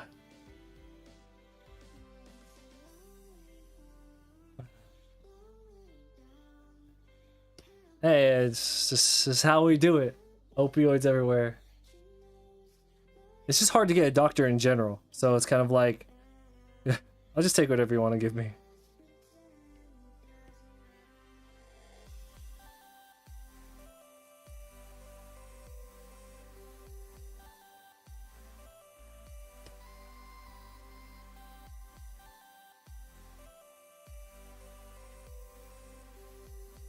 All right, here's the question though. Are we not walking away pain free? Here's some Percocet. It's like, oh man, I have a runny nose. Oh man. All right, well, check it out. Here's some Percocet. Okay. Like, what? I just have a runny nose. Yeah, but you know, you blow your nose a lot and it's gonna cause a rash right here, and I don't want you to have any pain around your nose. So, here's 40. 10 refills. Go ahead.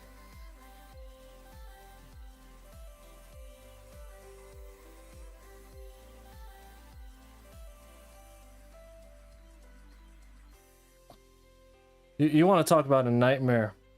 So, we've talked about it many times. I don't mean to keep bringing it up, but it's just been as all encompassing in my life right now, right? So you know, my wife has cancer, and we've recently been going through some surgeries, and thankfully we have very good health insurance, or whatever good for U.S. health insurance counts as. One bill that we got for surgery and 1 night in the hospital, Leia, before our insurance covered it, was a little over $80,000 US.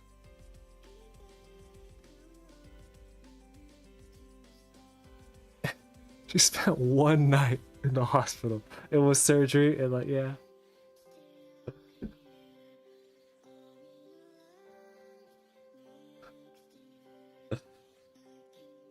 So anyway, pre-orders for this print are available right now in case somebody wants.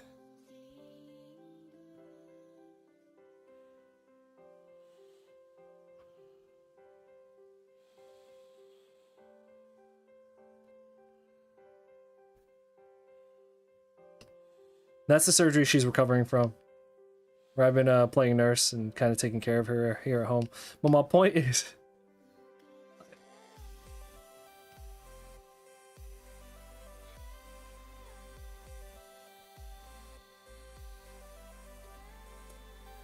yeah, I remember looking at that bill and I was just like, no wonder people just die.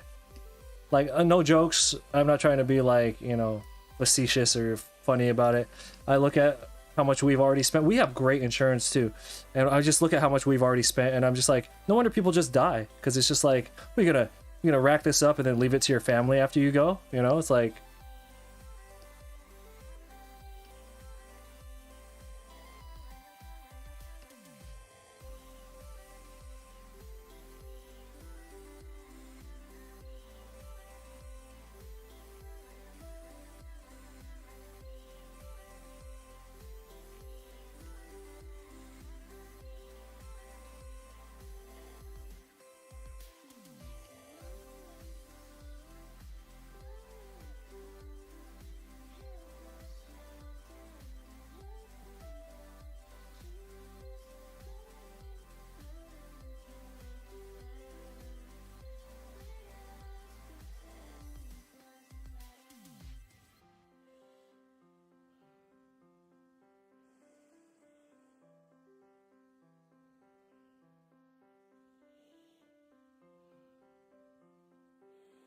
we talked to your brother a few days back. We were shitting a bunch on the American healthcare system.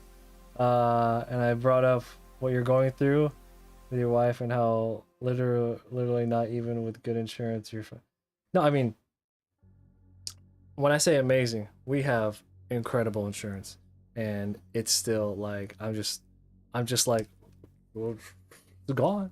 Like everything all the cons, all the all the hours of streaming, everything. It's like I'm just like it's all gone. I'm just like this is fucking crazy.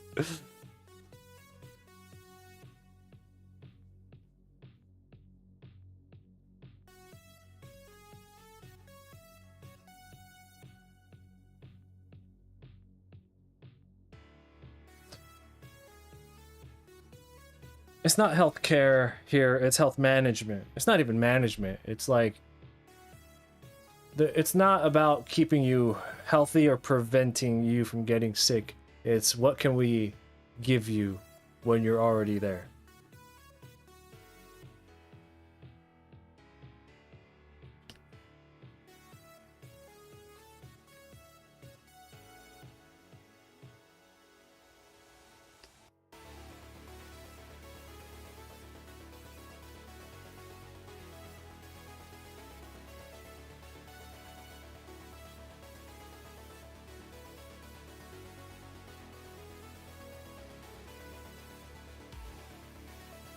Now her the coverage that we get through her job is it's like outstanding, right? But then that's our standards, of course, Leia. So you can still laugh at it if you want. Every place you've ever imagined, it's real.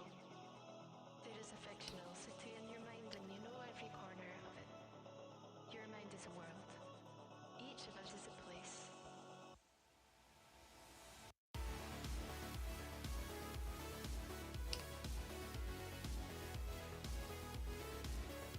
I've always found the concept of bail fascinating. Alright, so look. We have you on drunk driving, running a red light, evading the police, damage to property, manslaughter. We put your bail at $100,000. Give me $100,000, we'll let you go free. Like, what the fuck?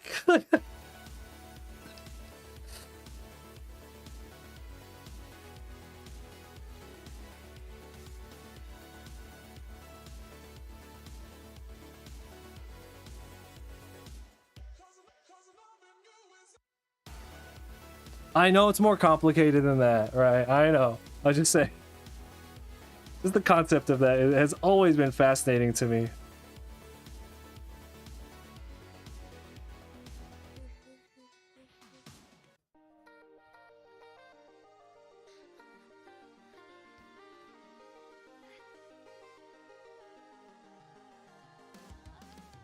You say you're all I got, but there's much more to life than love.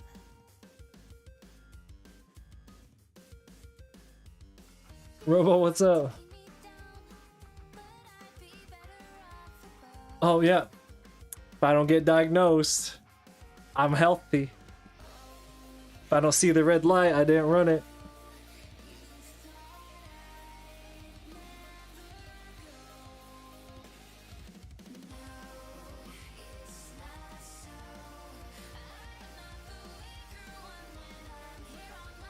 Yeah, and it's always just like, was the defendant being cool? You know, do they have the right complexion? You know, we don't want to ruin this young man's future, you know?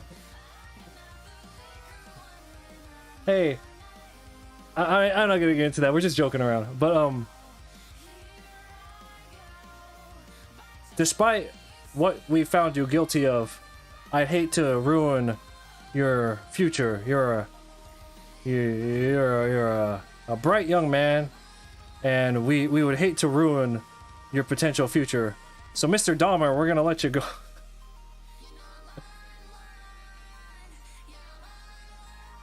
So, Mr. Dahmer, I'm gonna have you go. Oh, well, I made that up. I didn't make that up.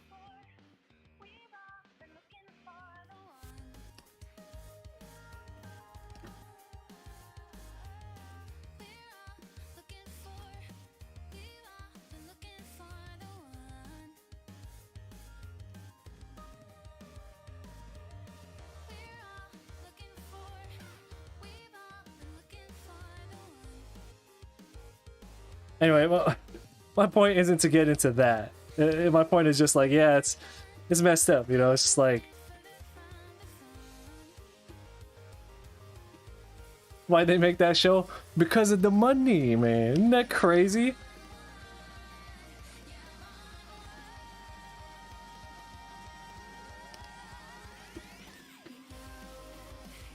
Actually, not crazy. I mean, it's Hollywood. What do you expect? Netflix over here just like, man, we got too many people sharing passwords. All right, what do we have in our backup? Yo, so like it's been like at least 2 years since something Jeffrey Dahmer related was released. What do you think? Do it.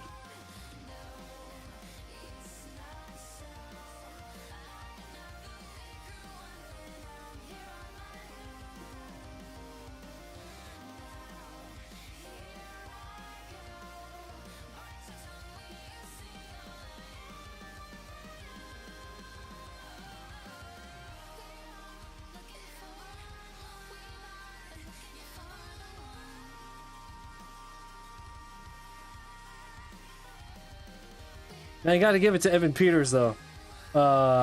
He got that accent. He got those mannerisms. He got that speech pattern down perfect.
My brother got caught with a 140K moped on his way to school. Back in the day, he had to go to court for it. They told the judge that he traded for a new bicycle. The judge asked mom if that was true. She said yes, and they let him off easy.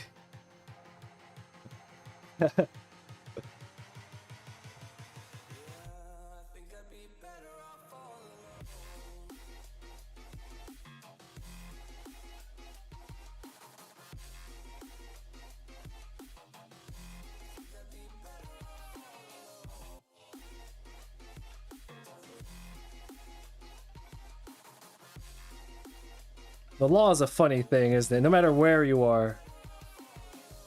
It's a funny thing no matter where you are. I mean, it's fucking hilarious here in the US, but it's an interesting thing everywhere.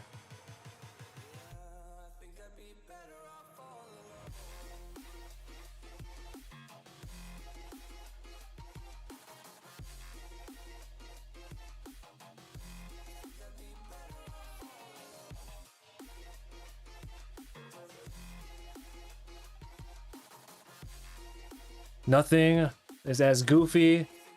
Now this, what I'm about to say, it goes past any country, goes past any race, it goes past anything. Nothing is as crazy as the court of public opinion. Doesn't matter where you're from, doesn't matter how much money you have, doesn't matter what you did. Is there a pizza in this drawing? Not yet, not yet. However, some could argue that the little slices here that I have per stage, I'm just calling them slices.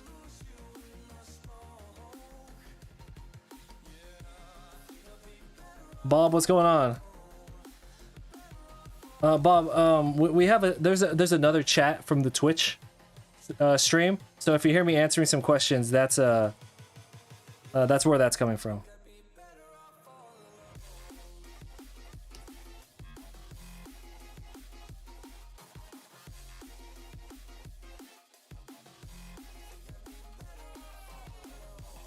But I will have like a pizza in here. Like an actual pizza.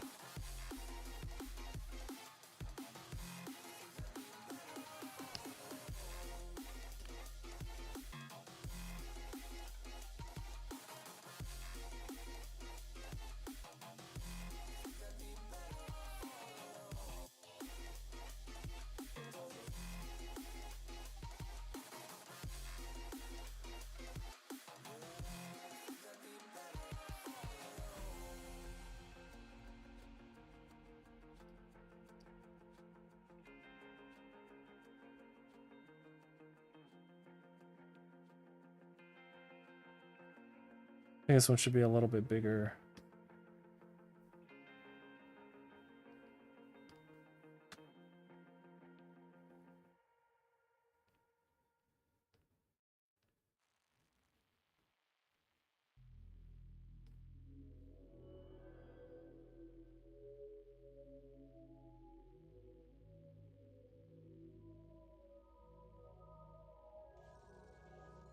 I was suddenly aware of every small detail in the room.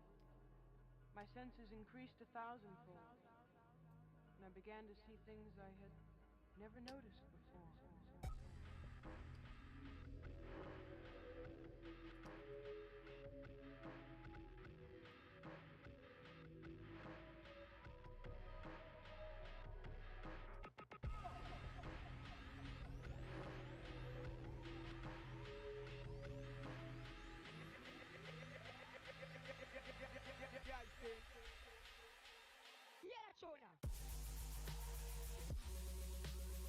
We could do the ultimate Ninja Turtles blasphemy and put anchovies on it.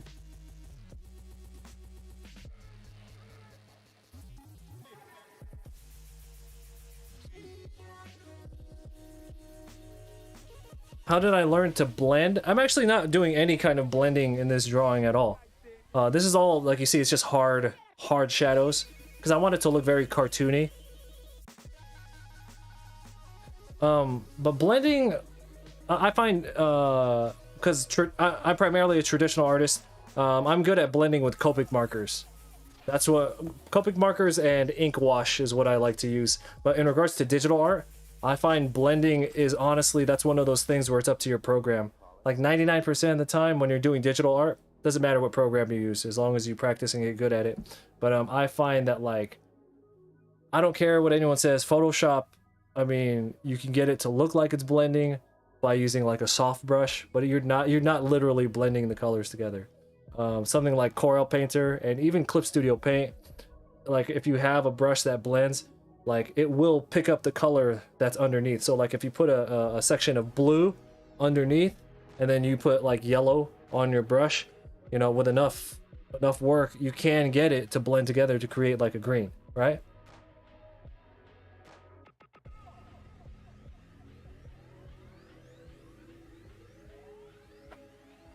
My senses increased 1,000-fold. Yeah, I actually I began to see things I had never noticed before. if you notice the design of the turtles that I chose here, the character sheets that I was using for reference, I did go with the late 80s cartoon, because that's the one that I grew up with. And I know there's 100 million different ways to draw the turtles, but this is the way I think works best overall. Like you draw some turtles, they draw them like super jacked, right? Like they're clearly like Dragon Ball influenced, right? That's cool, but I think this style of turtle is more visually appealing to a larger demographic. That's why I went with the 80s look for the turtles. It is the best one, thank you. Yeah.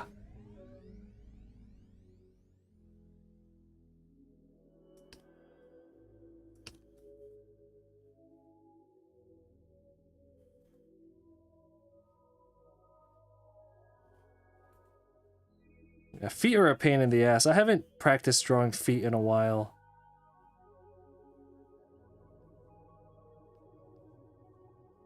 But, oh, wait. How dare I? Here we go.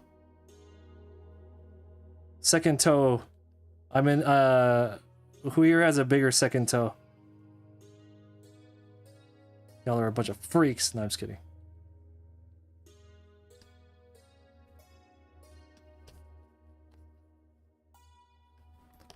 You know what's harder than feet? Shoes. I think shoes are harder to draw than hands. They're harder to draw than feet.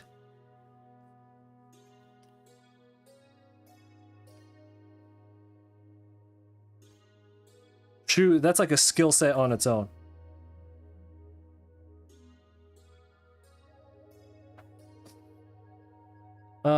Send me some pictures of... Oh, are you talking to me or...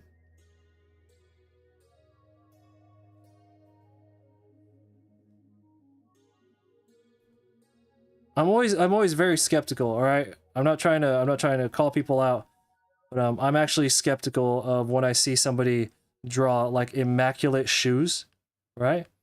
They draw like immaculate looking shoes. But then I look at the rest of their body of work and I'm like, it looks like very, like you don't have an understanding of a lot of things, but your shoes are super perfect. 100% you trace that, which is cool. That's fine.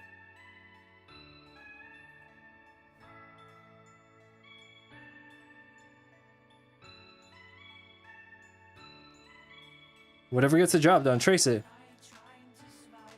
But I have this natural thing where I look at somebody who draws like immaculate shoes, and I'm just like, nah, that's like too perfect. Non-toxic, what's up?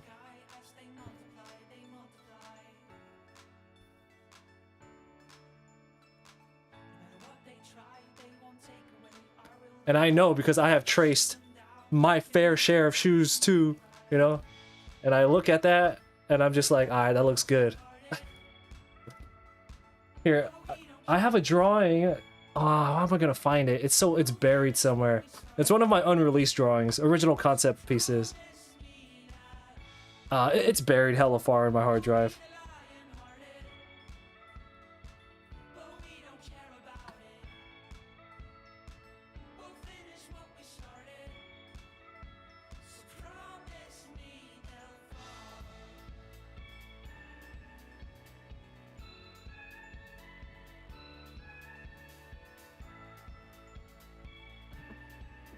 Anyway, so the drawing, that drawing is on a, it's on like a subway train. I traced literally every shoe that's on that train because I just couldn't fucking do it. So I traced every shoe. I just took different references of different angles of my own shoes. And I was just like, fuck it.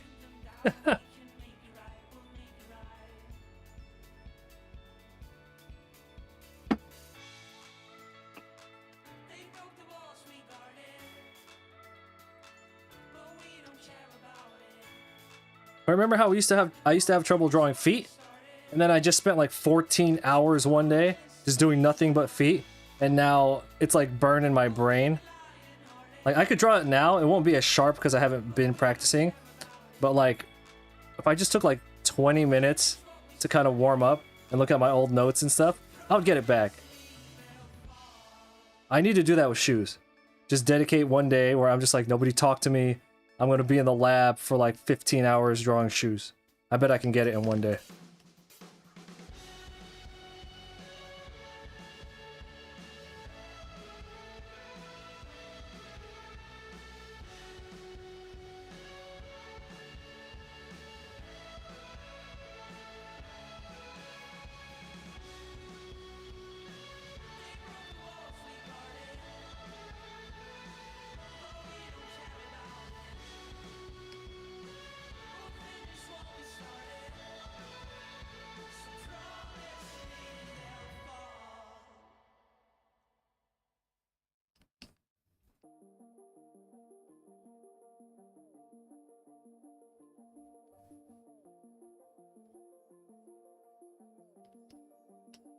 There's a lot on your skin, painted gold on your feet. If you're gonna lean into me, make sure you feel the heat. You can take what you want, but when you take it from me, I'll make sure that you fall upon the floor down to your knees. I'm betting on a miracle to give me peace. I'm not asking for a miracle, just you and me. Hey, yeah, I wanna know if you're gonna be there, 'cause it's hard to believe or see, yeah, yeah. Why do I get the feeling we're getting close? We'll never be there, 'cause it's hard to believe or see, yeah, yeah. Is it more than a feeling? I wanna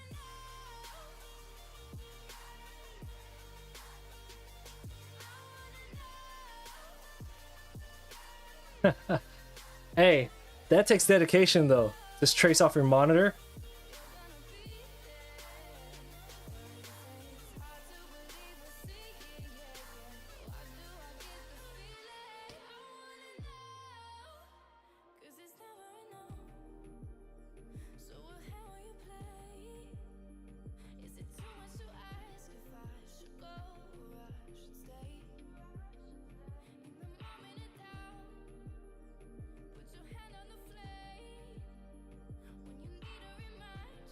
Okay, I had this conversation with the wife earlier.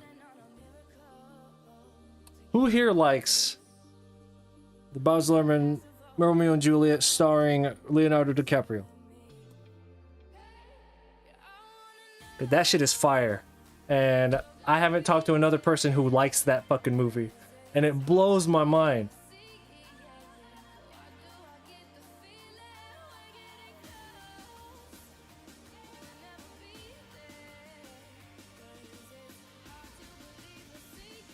You want to have some calendars printed with the landscape drawings you made?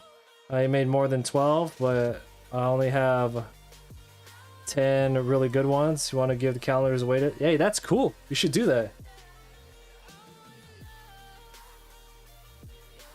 Especially if you're going to give it away as a gift, you know?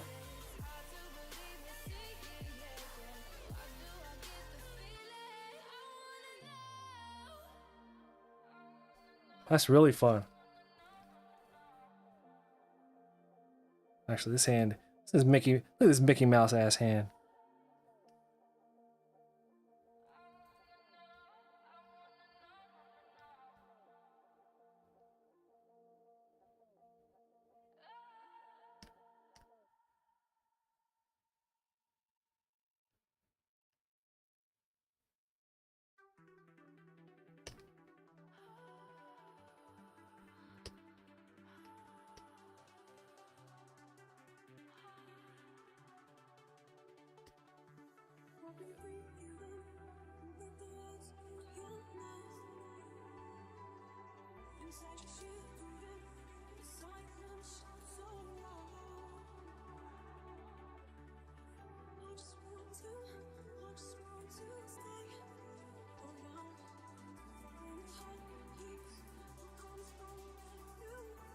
I feel like I'm repeating a lot of these poses for these foot, but I'm also like, there's only so many different poses I can give them.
Roku, what's going on? It's been a hot minute. Does anyone have any conventions coming up?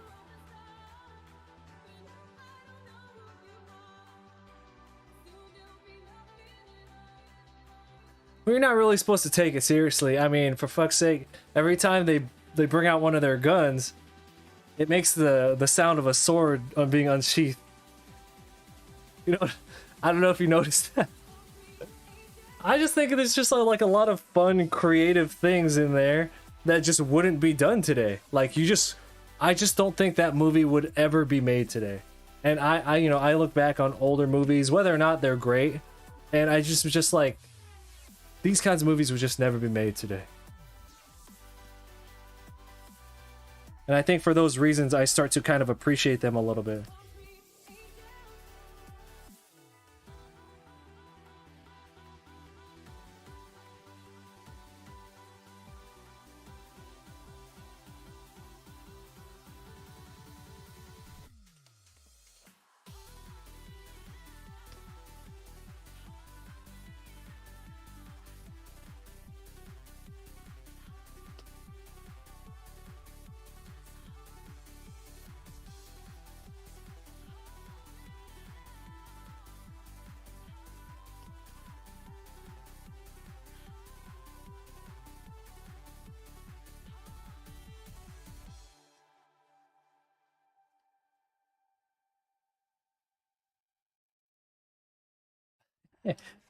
Now it's cool. Oh hell no, this is the jam.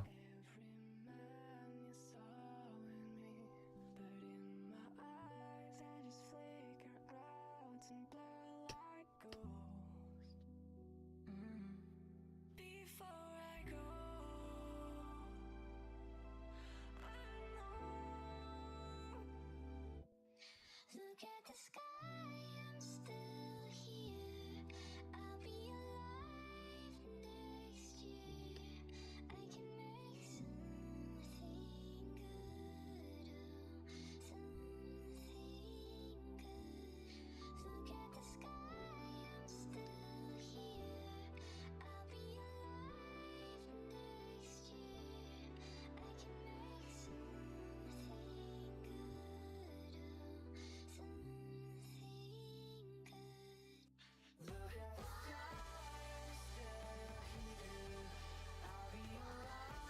can make something good, something good.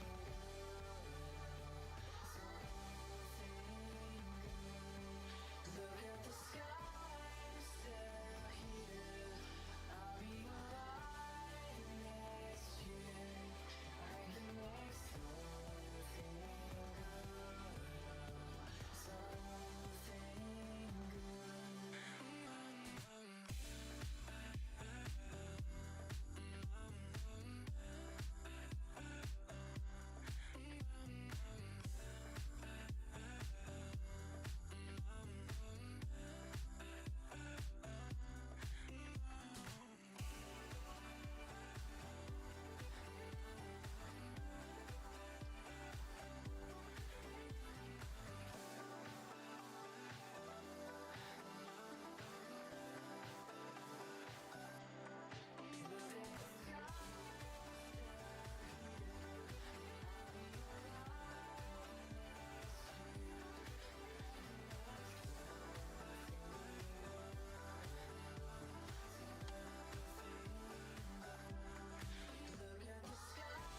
Oh, were you talking about Romeo and Juliet?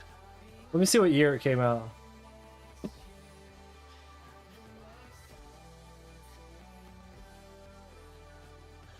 Actually, it's called Romeo plus Juliet.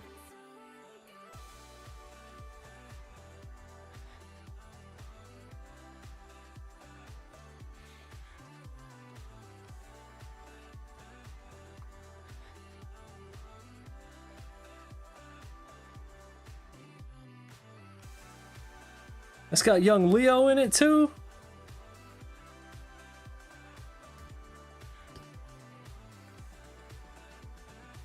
So anyway, my wife hates that movie. I have a point. I brought it up. My wife hates that movie, and I convinced her. I was just like, "Hey, look, you haven't seen it since you were young. I bet if you watched it now as an adult, especially now, because I'm a film nerd, and she's like I've ruined a lot of things for her. Like she doesn't see aspect before. She didn't see things like aspect ratio. She didn't things like you know, like the difference between like TV and film frame rate, like color choices. She didn't see that stuff before, but now that I've talked to her about it, I've fucking ruined like media for her, right? So I was just like, no, trust me, this movie's good. So we're gonna find some time to watch it this weekend.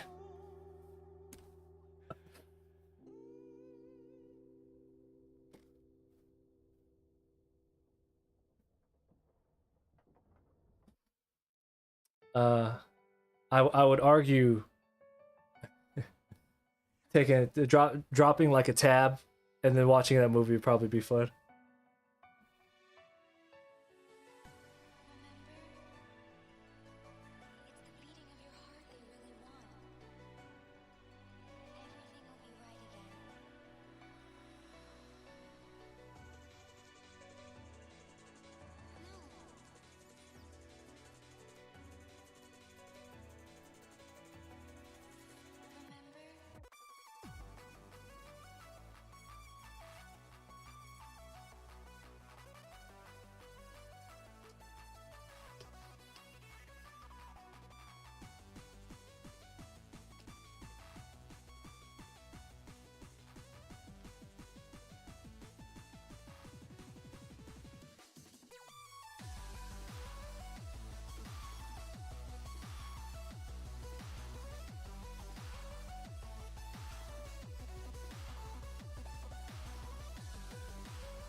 stepped on my puppy's ear. She's like hella mad at me.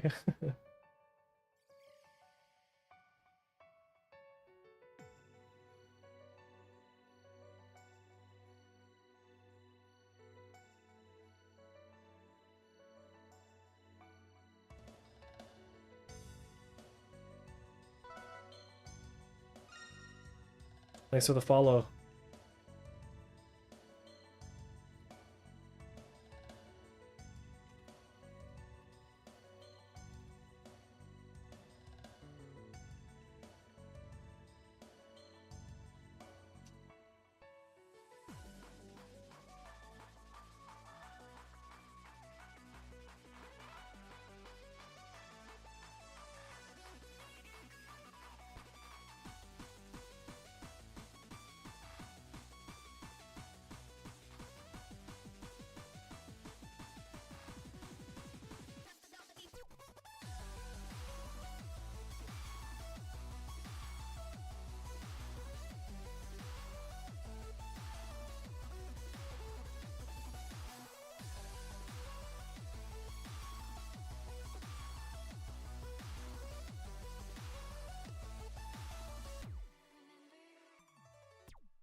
All right, so we've been on for 2.5 hours. Let us go ahead and take a like a 5-minute break. I'll still be here on stream. I'll take my eyes off the tablet for a second.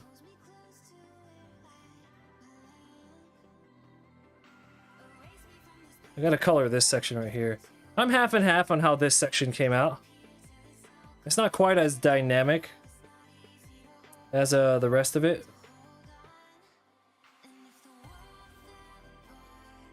I don't think.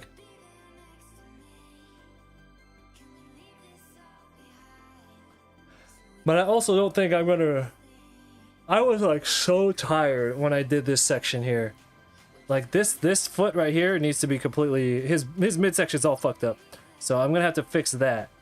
But I think it looks okay. I do have to color it though.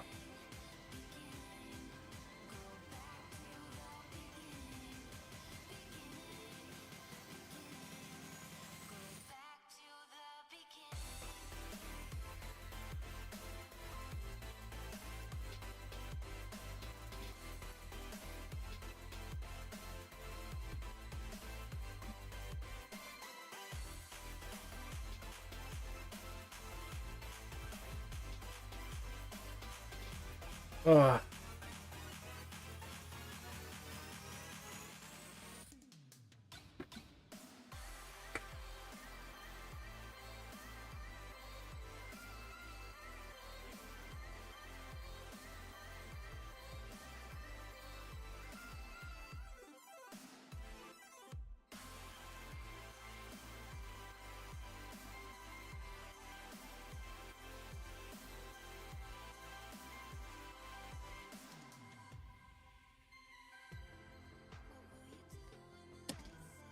All right, so we're gonna take about a 5-minute break. I'll still be right here. I'll just be playing on my phone. Not playing. I'll be doing some like social media blasting, telling people we're live.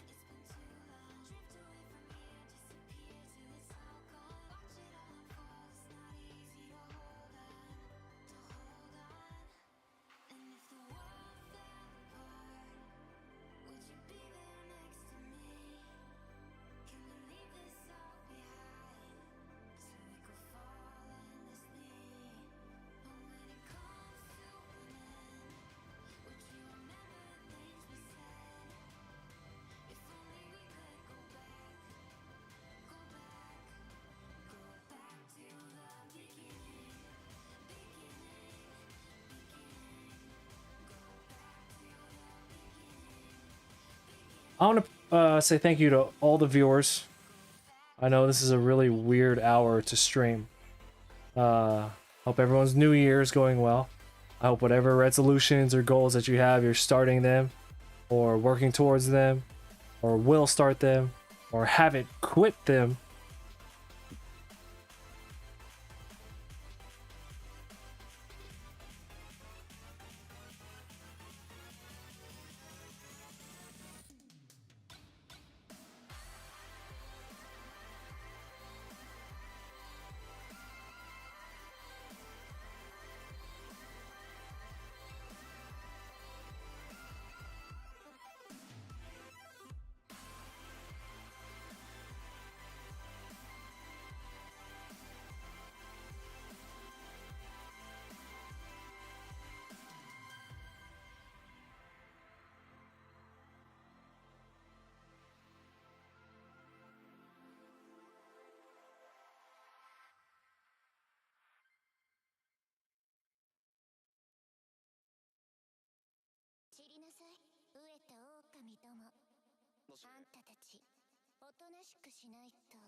In regards to coloring, I think my favorite coloring so far is this section over here.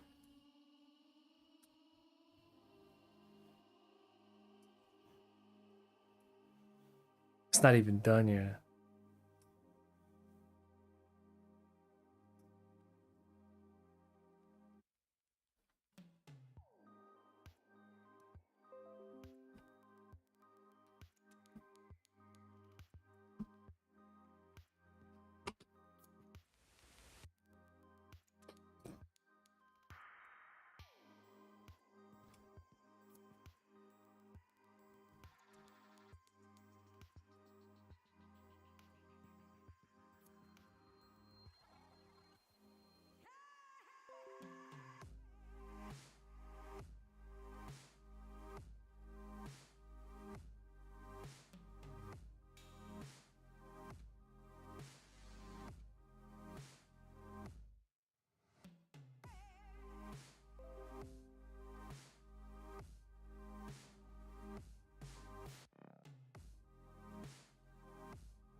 Will there be any other DC? No. This one is strictly Turtles in Time. So this is Ninja Turtles specific, but to go even further, it's actually super specifically based on Turtles in Time.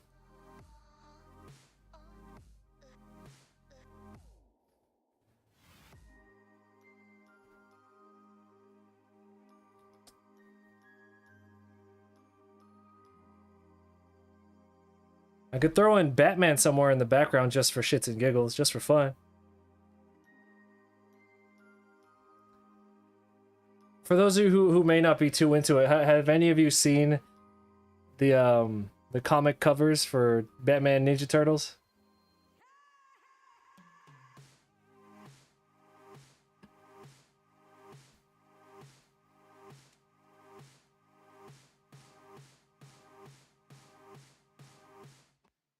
I think Artgerm did one, if I remember right. Or I know Artgerm did some Turtles. Anyway.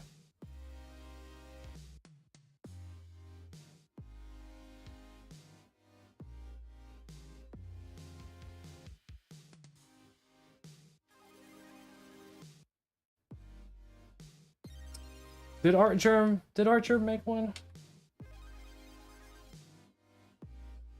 He did, okay.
Lyra, what's up?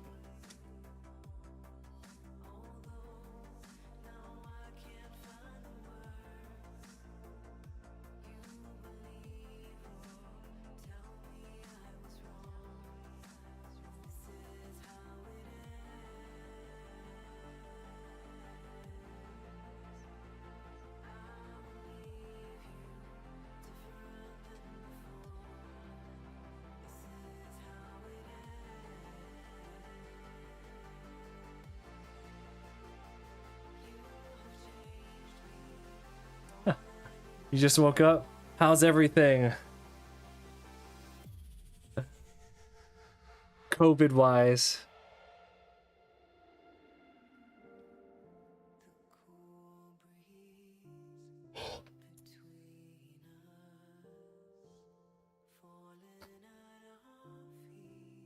I had no symptoms. There you go.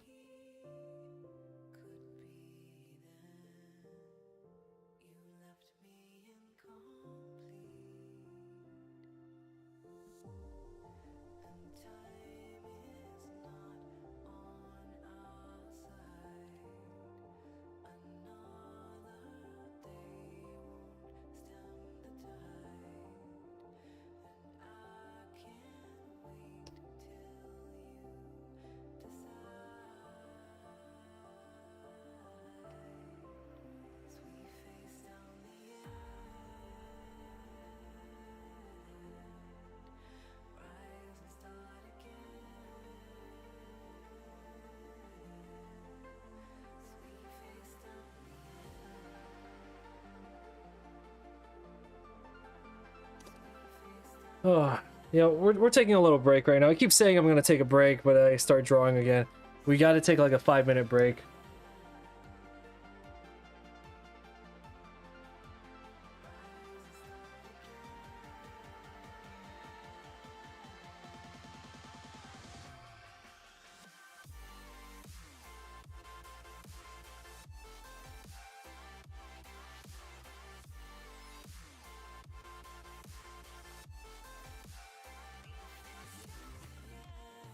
Look at this ridiculous foot soldier in a fucking helicopter suit.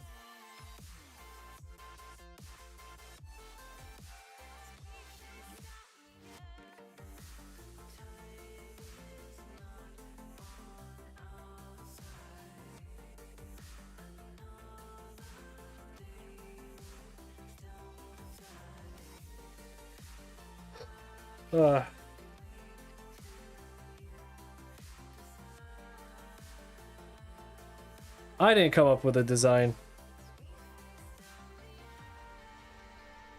Krang makes 3 appearances in this drawing.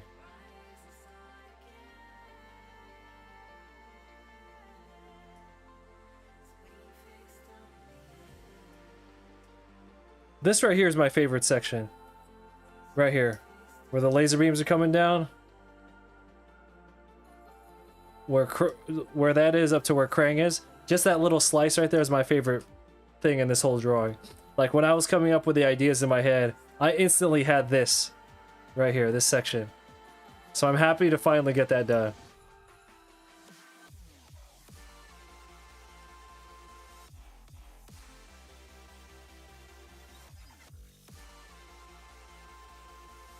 Actually.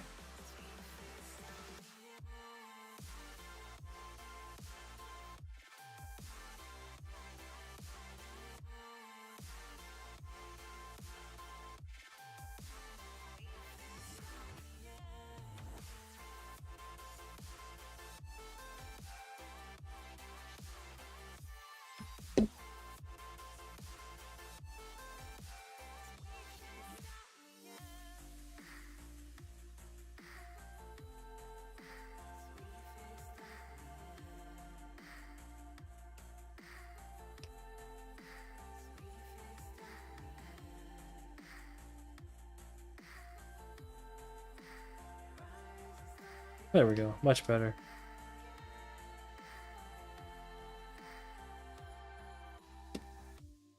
Lear says, your boss is so cool. Just as info, quarantine in Berlin lasts 10 days and you can't test yourself out. I told them that I would test negative, and I could come back to work since I am supposed to work until Sunday. It was just like, no, we got your shift covered already. Stay at home. Your next shift is on the 19th. Wow. You would have been fired over here. Well, over here your boss would have been like, yeah, you could take to the 19th. That's cool. I mean, you ain't coming back on the 20th. That's how it is here. And that's nice though. I mean, you're negative, you never had symptoms, you're doing great, and you get a couple days off. That's as good as it gets, right?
Oh yeah, you don't want to come into work? That's cool. I'll give you all the free time that you need.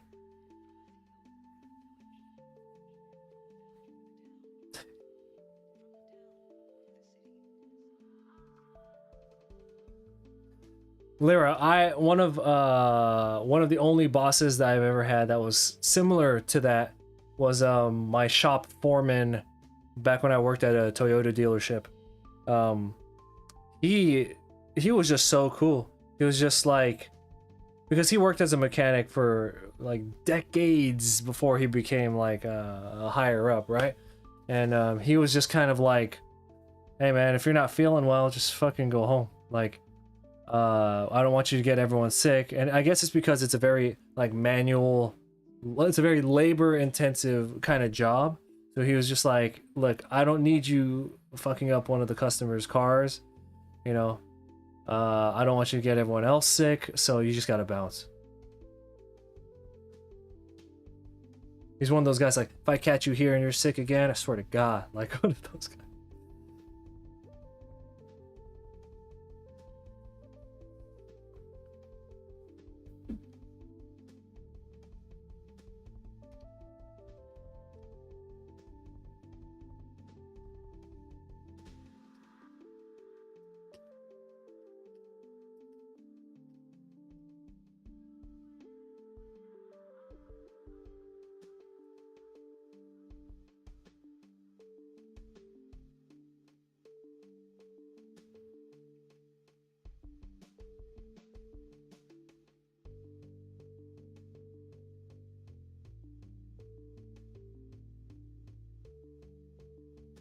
Dang it, where is this helicopter layer? God damn it. Did I put it in section... This is why I don't like having this many layers.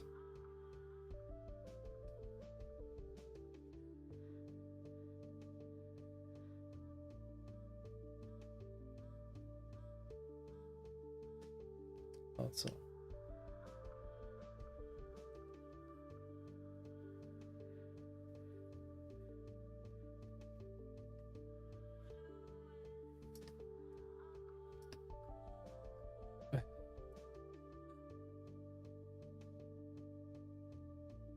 Nah, he was cool. He just came from a different time where it was just like, he was like, yo, if you're sick, don't work. But then he was also one of those guys, like he came from a different era where he was just like, you can make, I don't care, you can make racial jokes towards your coworkers. I don't give a shit. He's just like, he was very much like, look, if you're doing your job, I don't even care what you do. Oh man,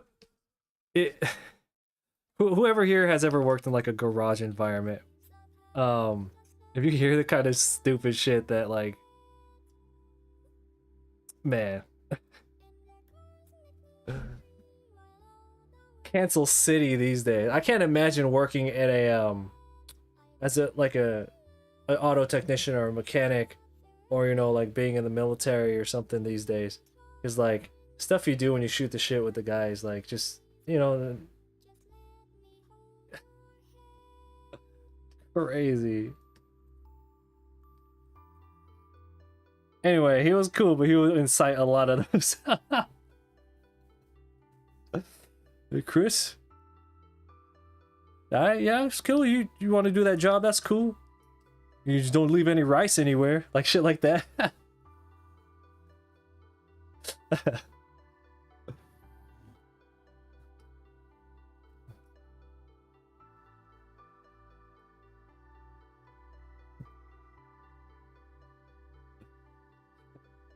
You would say some crazy shit. It's like, because when you finish working on a car, you have to drive it out to the front because there's a section in the lot where where you park it for the customer, right? And I would always be my partner that I had in the shop. He's Middle Eastern, right? He's one of the coolest dudes ever. But I mean, it would always be that thing where you just be like, all right, you guys finished with that car? Chris, you could drive it up. Ain't nobody want to see this guy up there. Shit like that.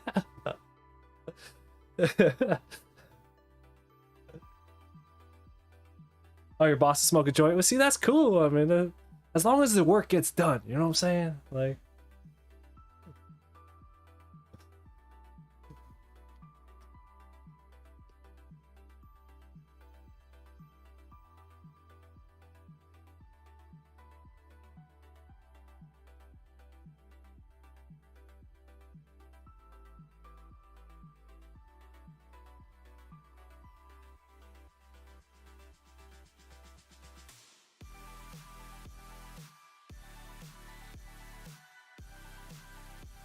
I mean, just my experience, it tends to build.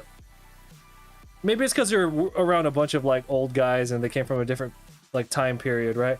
But it does build like this level of, God, I hate to use the phrase brotherhood, but like you're working very closely with these people, with these other people, and like a lot of it is like diagnostic work sometimes.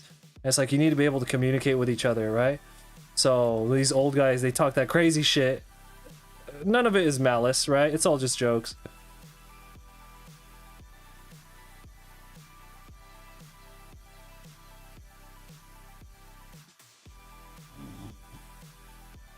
So brotherhood is too strong of a word, but it's more like it creates a so much better atmosphere to communicate with people, yeah.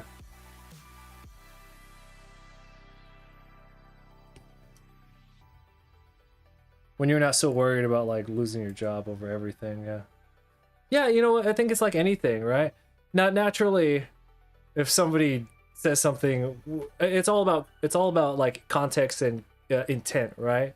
So it's just like if somebody says something and they're just actually trying to, you know, like they're actually racist or something, you know, that's different. But like, you just, I don't know, man. So anyway, my point was, I'm thinking back on that like right now, and I'm just like, I wonder what the environment is like back there. I wonder how many meetings they've had to have, you know, and everyone's just worried about saying stuff, you know.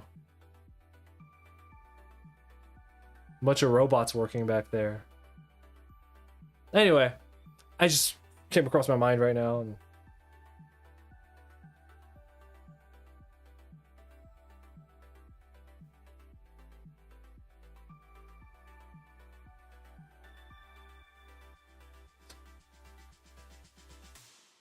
yeah, so your boss used to go sit down and smoke a joint with y'all?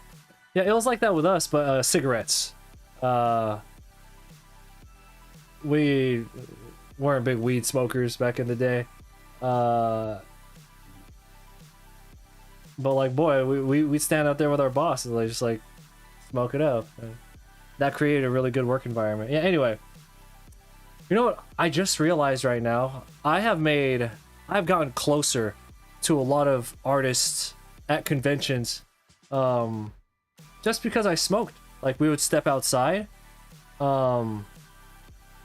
Yeah, Lyra, that's exactly what I was about to say. Like, I'd be at a convention, and like there are artists who I've seen like dozens of times but never interacted with, and I'd see them smoking outside, and all of a sudden we can just talk, and now we're friends. You know, it's fucking weird. Yeah.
Oh, my reference for the helicopter guy went away.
I appreciate that.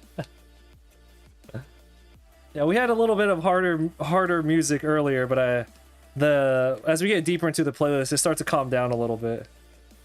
Because I think I've learned I could only keep like that high energy music on for so long before I start to get tired myself.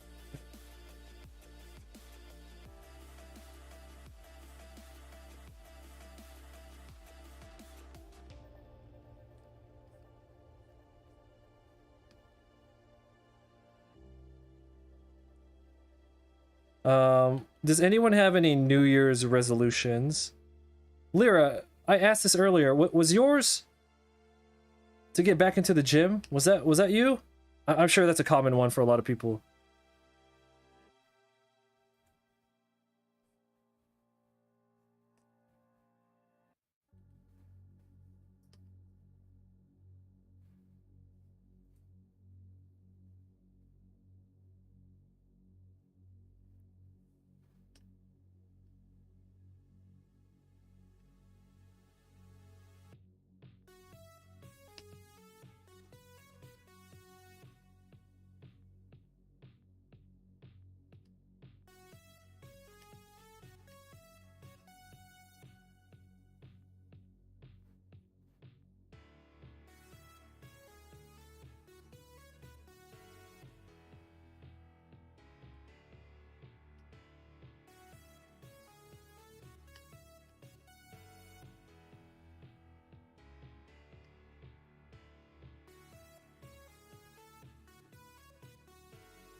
I'm so excited to see what this drawing looks like when it's done. It's so different from the other collage pieces. It's so different from the other ones. And I'm having a really fun time because it's fucking Ninja Turtles, right? Tired of all this weeb shit we've been drawing. Got some turtles.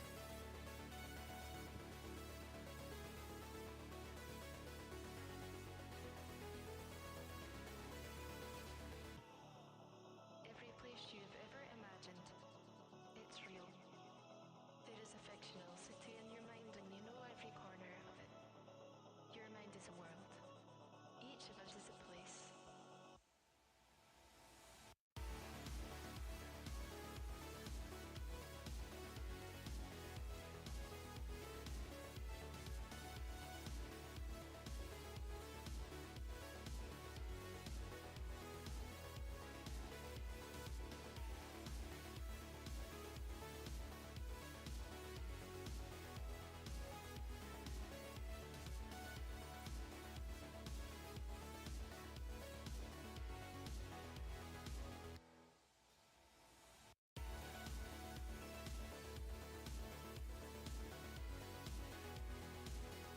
We will still be here, Lyra. For those who don't know Lyra,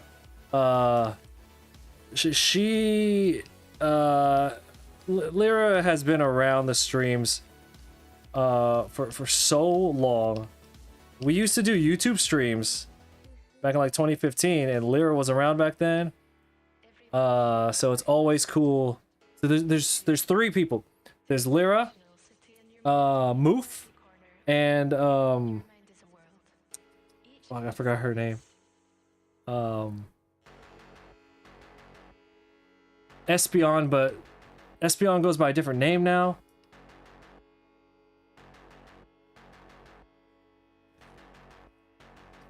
So it's always cool when people are still sticking around from the old YouTube days.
I did a convention. I did a convention overseas, right? And I hired Lyra. By hired, I mean like I don't think I paid, but I hired Lyra to be a translator, not knowing that that like everyone there spoke English, so.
That's what was wrong with it.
Little rocket packs in the back.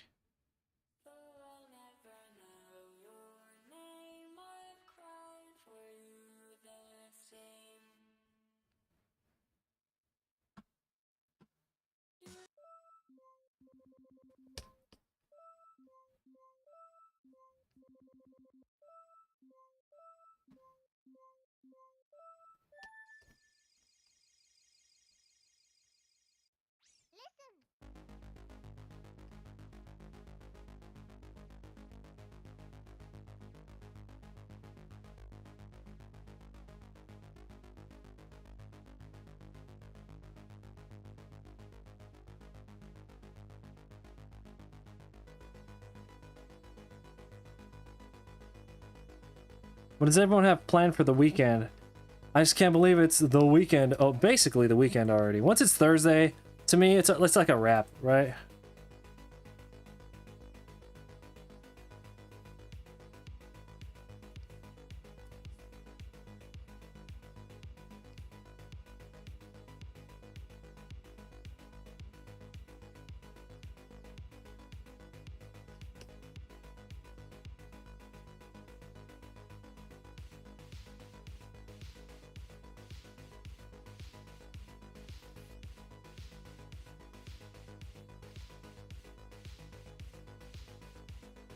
January's already half over.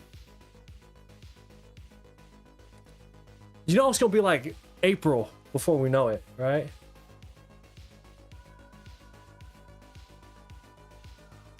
Wait, did you say the days flew by?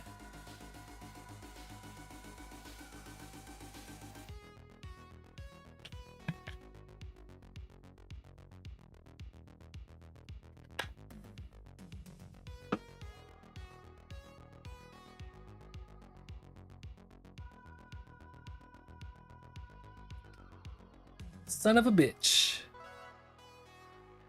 Thanks for the follow.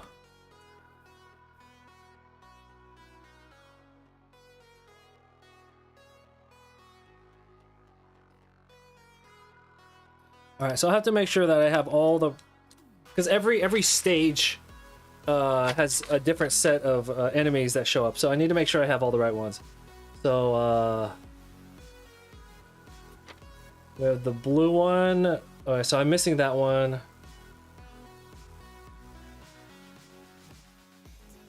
The white one there.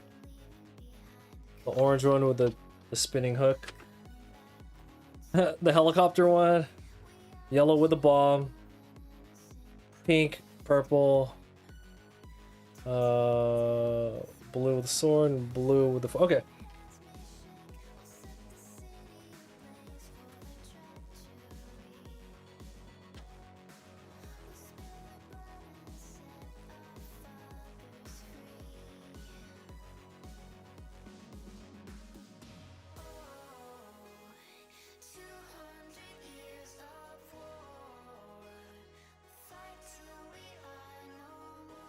Okay, so I have 3 more.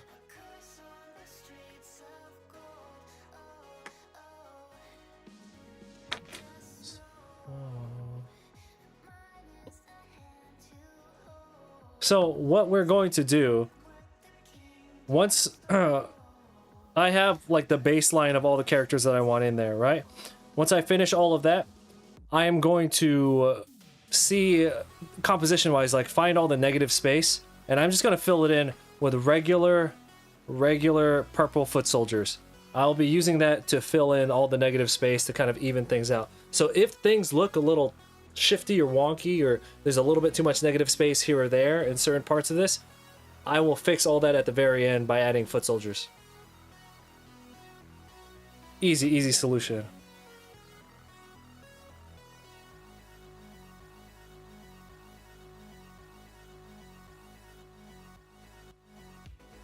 Jory, what's going on? I'm doing well, I'm doing well.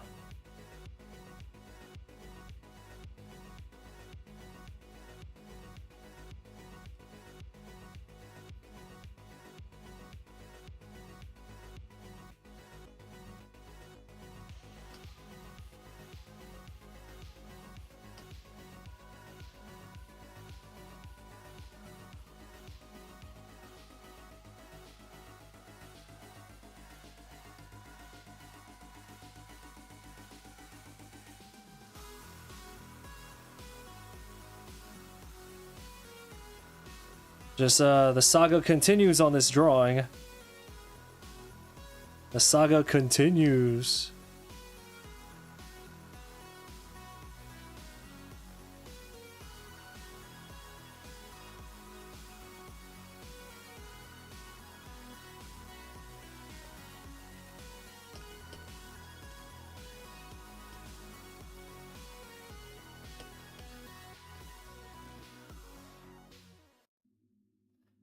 Oh, well, you know, that's because we're doing digital. You know, when we're traditional, we have the desk down there. You know, when we're doing digital, we're up here, the standing desk and all that. I sort of got, I'm going to get some wood blocks and raise up my my traditional desk so we can do standing. Say my name and you can say it with honor.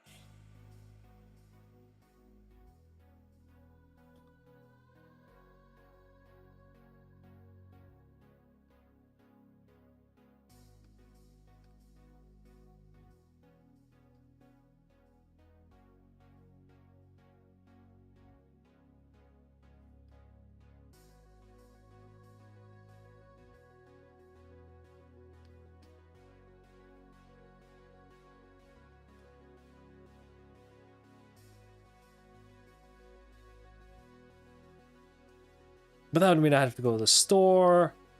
And I have to, like, nail shit together. I'd have to do things.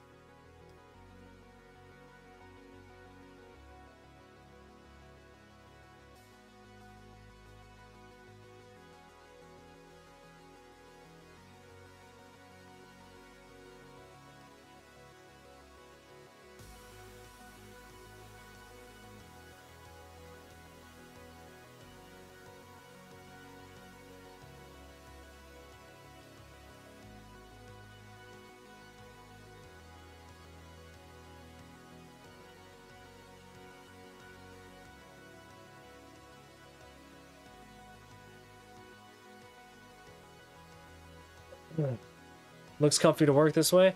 I prefer it. You could score like an extra 1,000 steps a day just by working at the desk, kind of shifting back and forth, you know.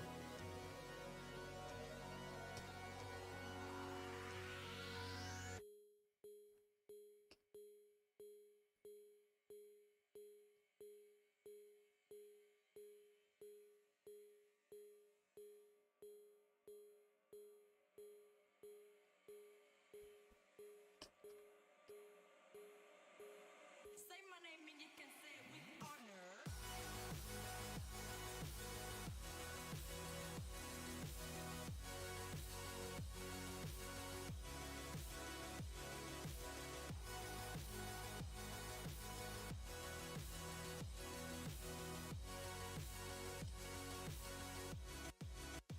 Say my name and you can.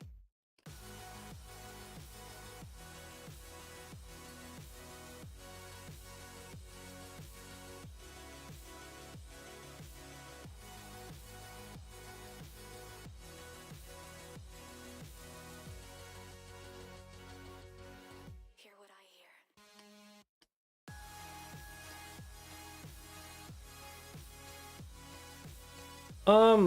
I used a standing desk for a while. Your legs were so strong, it really makes a huge difference.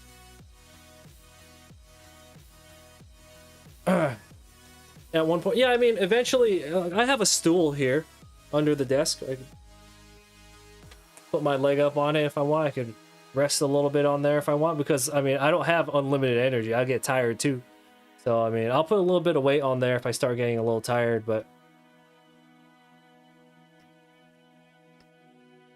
if I'm feeling like just like shifty and I just need to move.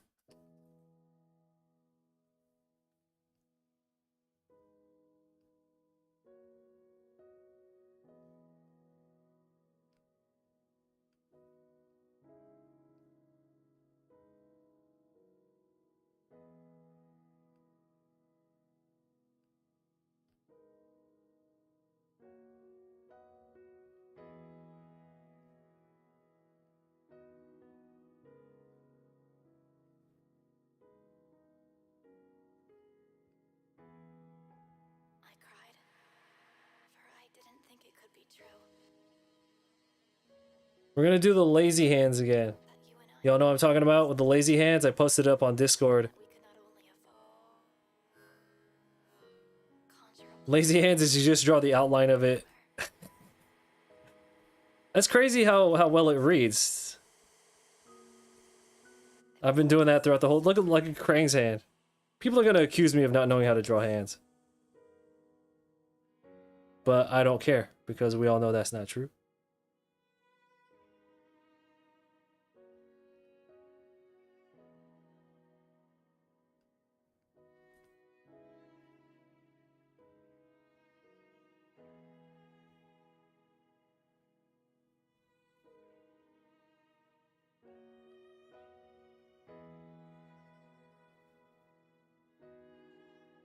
There.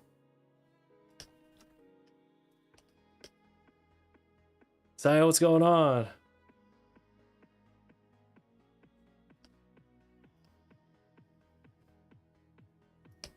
cried, for I didn't think it could be true. That you and I might have always known one another, and that we could not only evoke, but conjure a place of our own, and that everywhere that has ever existed, it was all in service of our dream. Now please, hear what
its repulsiveness.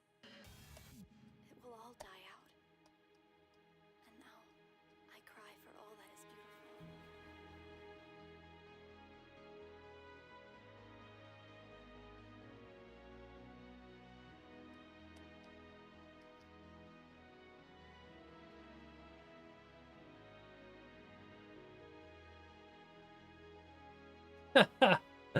Boy, saved you from having to go into your stash.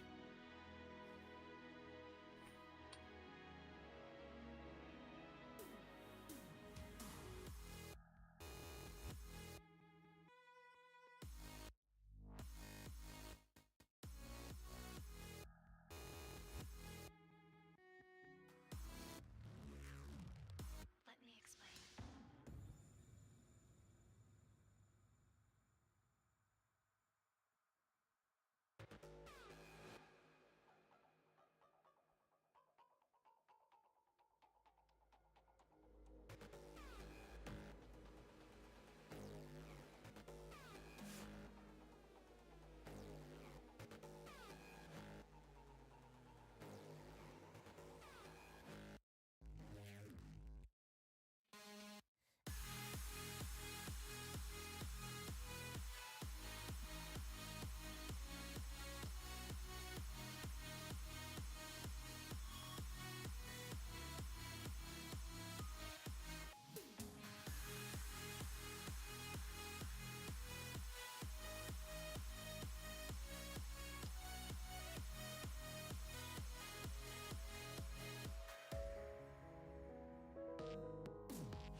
Thanks for the follow. I appreciate that.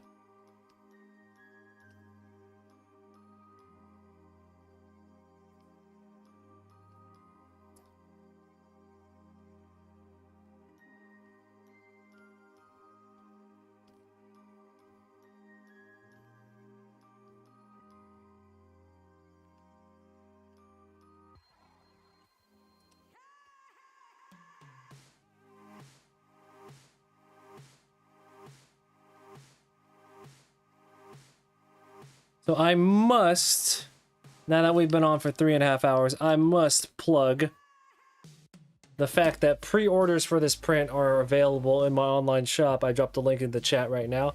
Otherwise, the link to it is in the description of the video. You guys know I will finish this. You guys know it's going to look great. It's already looking great. You've seen me other collages that I've done.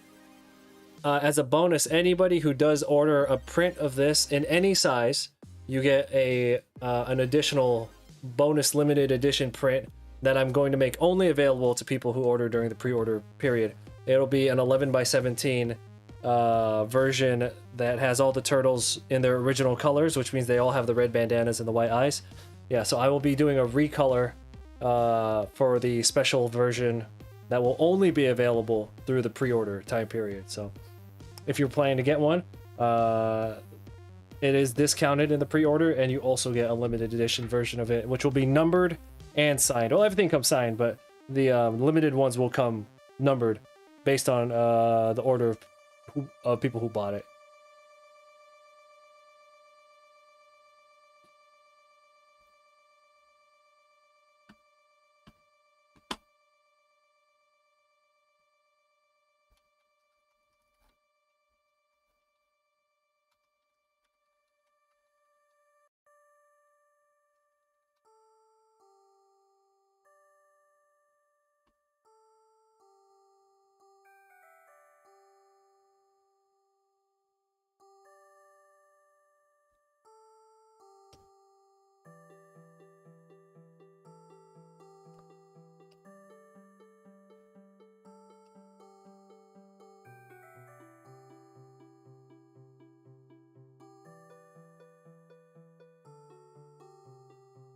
Oh no. I merged the draft lines of this mouser into the main line layer. First time I've done that in a while.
Lyra, welcome back.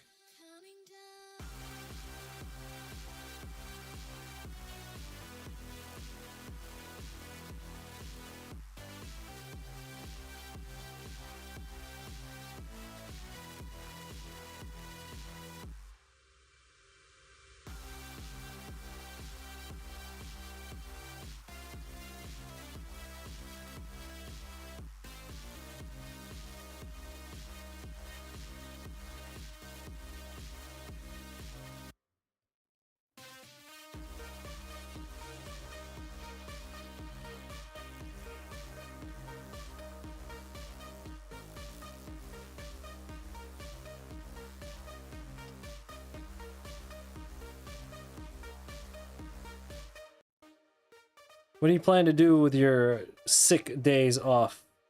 Quote, quote, sick.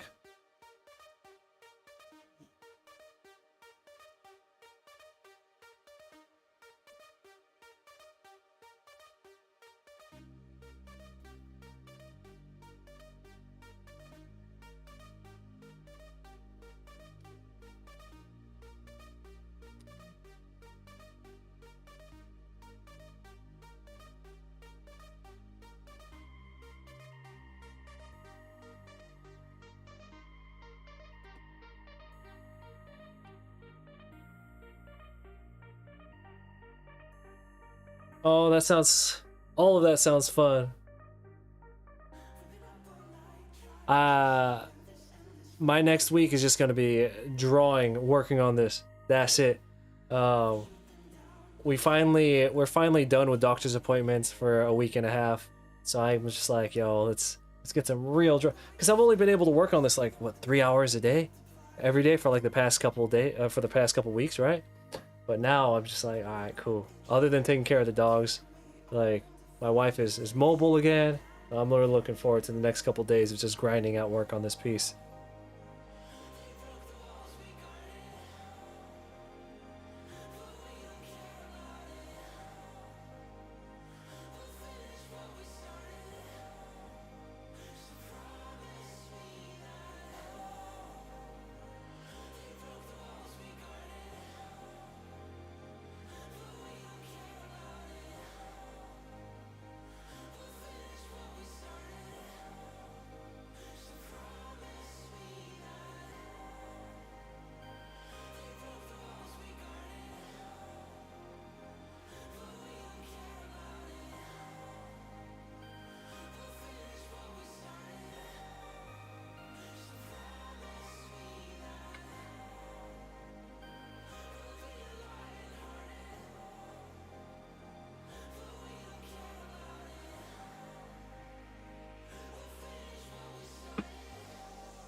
Ooh, what are you working on?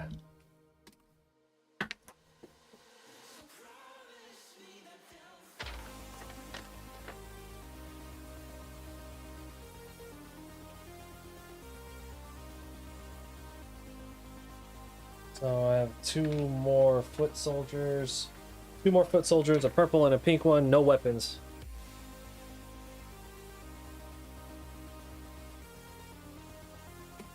Oh no.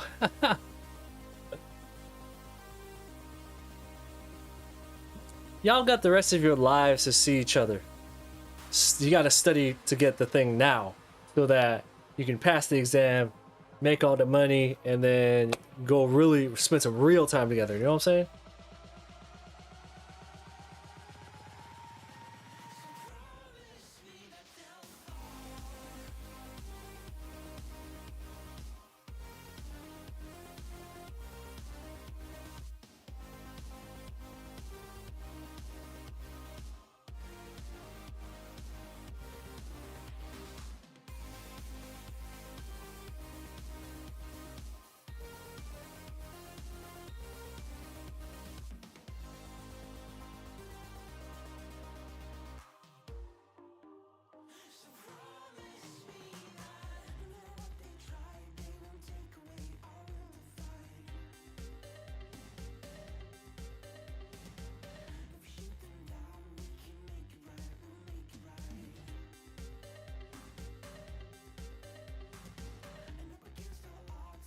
Let me rephrase that. Y'all got the rest of whatever time you got left to see each other.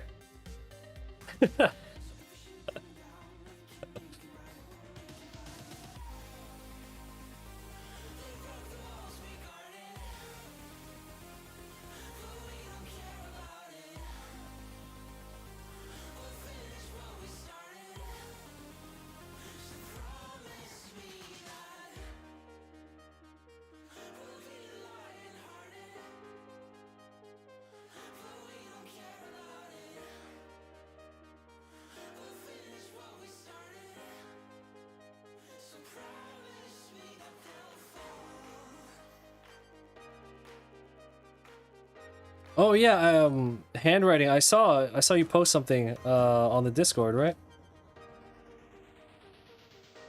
Which, by the way, I invite everybody to join the Discord. It's an art hub, art Discord, and I'm actually active on there. I have been told, because I don't actually hang out in other people's Discords, I've been told that a lot of people don't actually participate in their own Discords. Like they make it out of a. This is what I've been told. Again, I don't consume Discord. I've been told that a lot of people, creators, just make one just to have one. They have their community on there, but they don't really hang out on there. I'm up in that bitch all the time.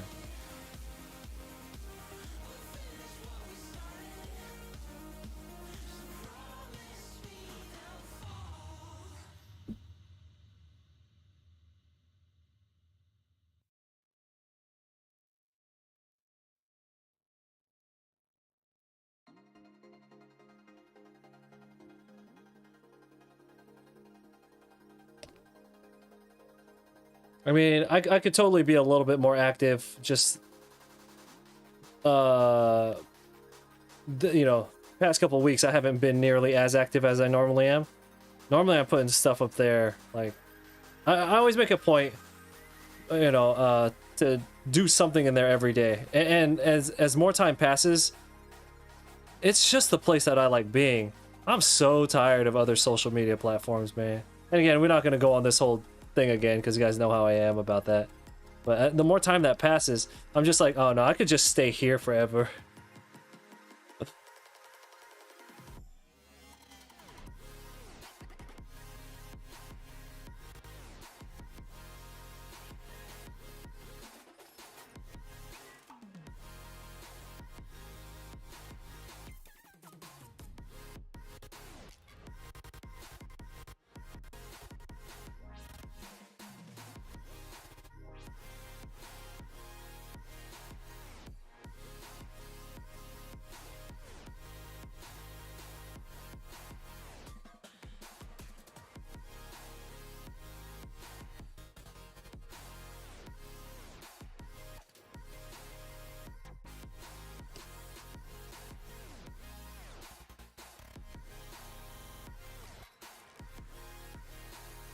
Hey, what's going on?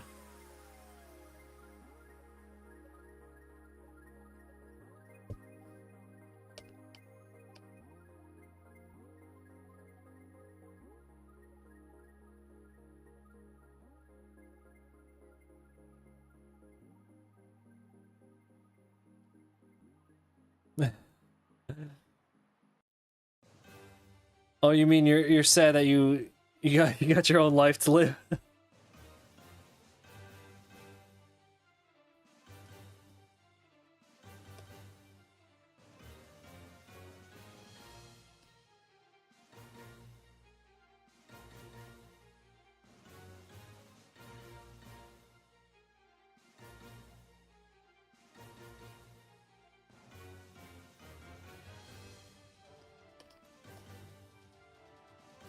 Oh, you know what? I gotta refund your shiny check because I don't play Pokemon Go anymore. I straight up just uninstalled it. I found I wasn't really playing anymore. Also, I shouldn't be playing anymore because I just don't have, you know, I don't want to make time for it even if I did enjoy the game anymore. So it sucks. I'll get you your channel points back for that one. Lurking on your assignments for the class of art.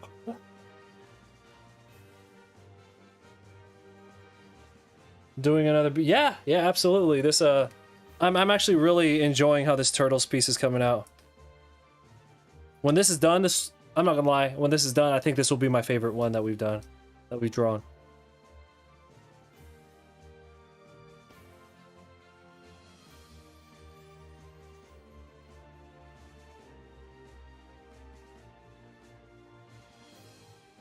It's like an actual drawing. Like there's like... So the goal to this, for this one, was I wanted it to look like a poster. You know how the other ones, like, they're cool, but they are kind of just like stuff on a page? Not to like put them down or anything, the other collages that I've done. But you know what I'm talking about. There's no like rhyme or reason or composition really to them. It was just more of a... How well can I balance 1,000 characters? Like, that's what the goal was. But this one, I'm just like, I want this one to look like the cover of like a VHS. I'm not gonna get too big for my britches and say DVD, but I think I could say I want the cover of a VHS.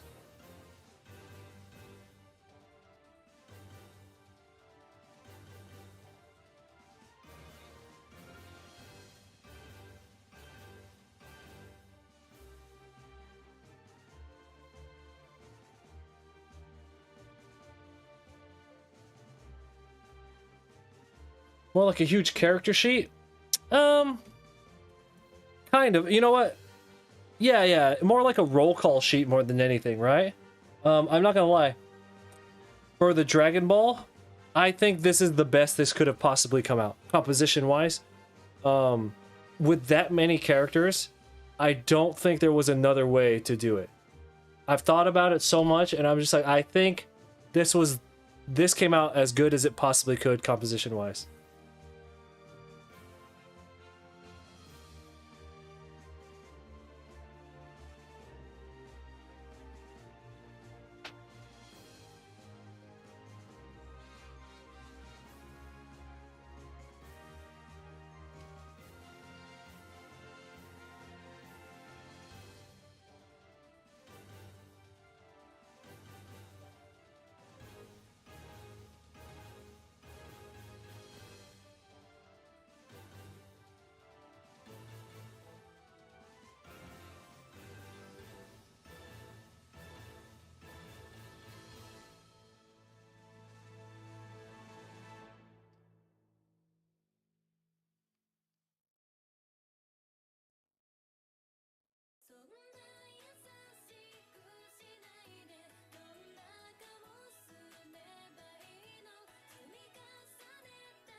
Used to be. What the fuck? You replaced it with what? Like a family member or some shit? No, I'm just kidding. My wife gets mad at me when I change my back because, like, you know, I'll cycle the wallpaper on my phone like everyone else, and every now and then, you know, I'm just like, oh, you know, I'll have her there, and then I'll change it out, and she gets like bad when I think she gets like genuinely upset when I change it out.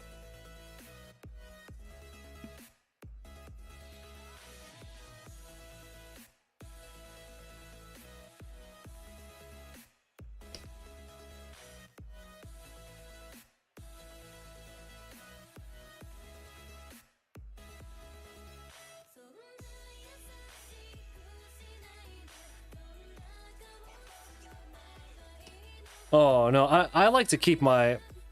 I like to keep mine for... I'll probably keep it for like 3 months before I change it.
Why does your brother have nothing worth stealing in the fridge?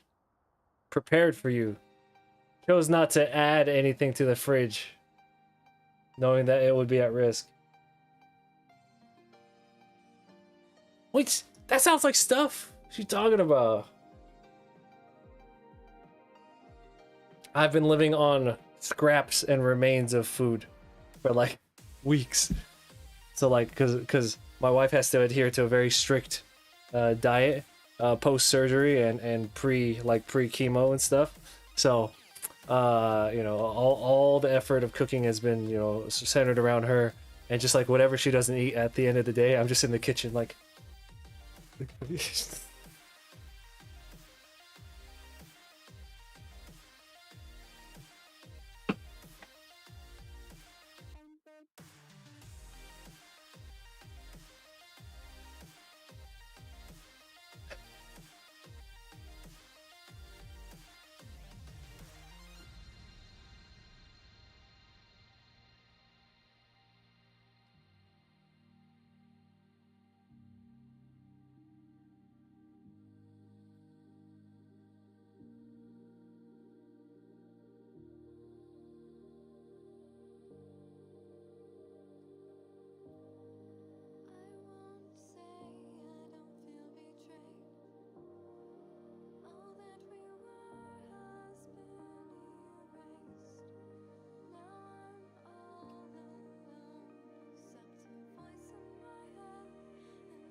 Yeah, I remember I used to do like my finances for work, because when I was traveling all the time, I used to go out to eat quite a bit. Not even, I don't even consider going out to eat a lot, but you know, every now and then I'd have to go grab something really convenient, you know. Dude, the amount of money I blew on food just by going out to eat when I was even just from working, like out at conventions, I'd be traveling and shit. It's obscene. It was crazy how much money you spend going out to eat. Not just fast food, but like any kind of, basically if you're not cooking your own food. That shit was just crazy. I was like,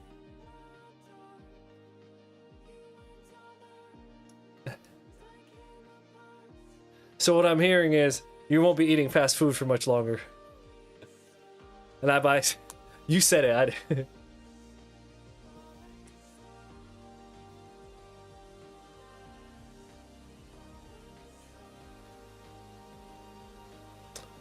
Chips are so good though. Corn or potato chips? Which is better?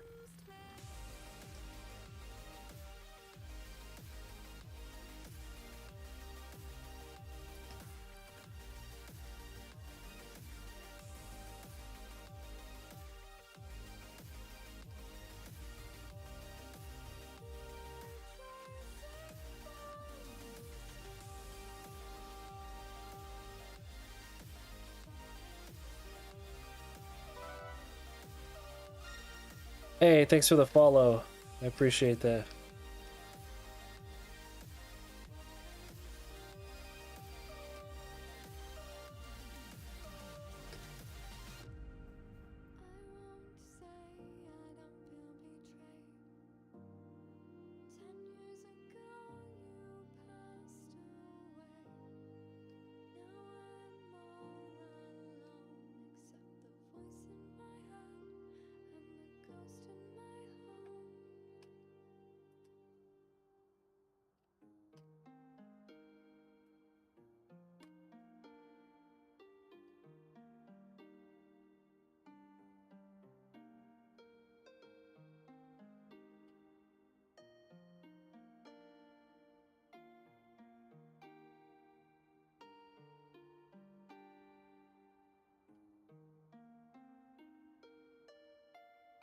You don't have corn chips there. Fascinating.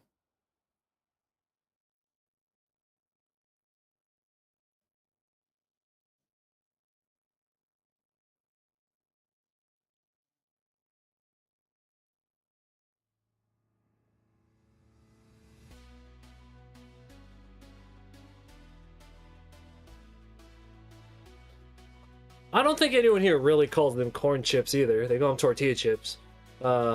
I just like that's what they're literally called because they're made of corn stuff. Corn stuff. Whatever the fuck it is corn is now. Whatever it is corn is these days. But chips just oh, you're talking about like fries, right?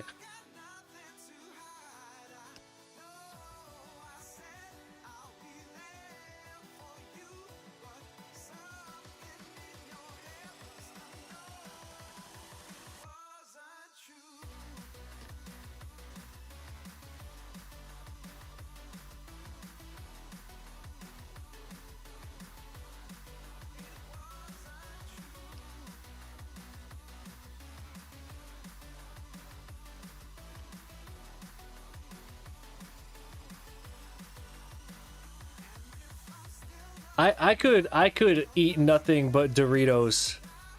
I got a few weaknesses with food. Y'all ready for this? All right, I have a few weaknesses with food. Chips. A little bag of chips. Right.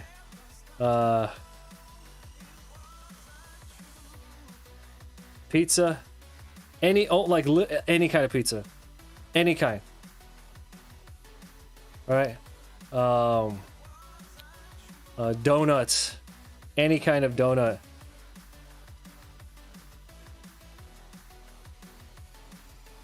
What else? You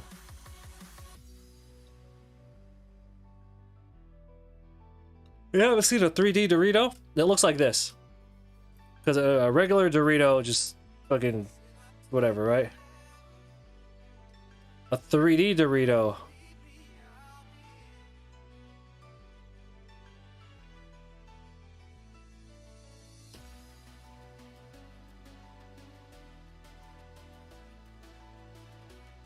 Like you can see the volume here, right? More or less they look like that. It's like if you pushed air into a Dorito and it went like that. It's like a whoopee cushion.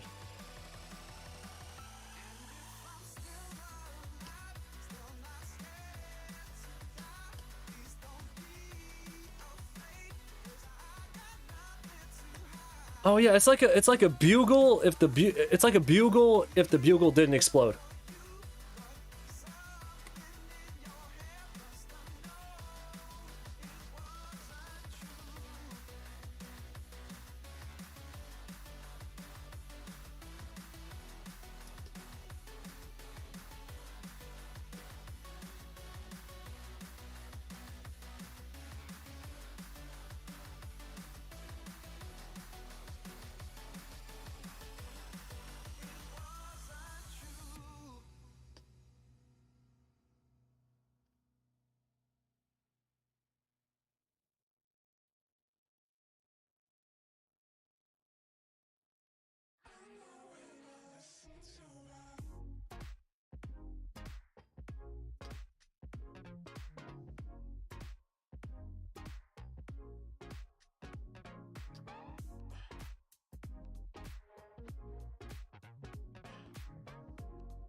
Lyra's like, I don't know what any of you are talking about.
Wow.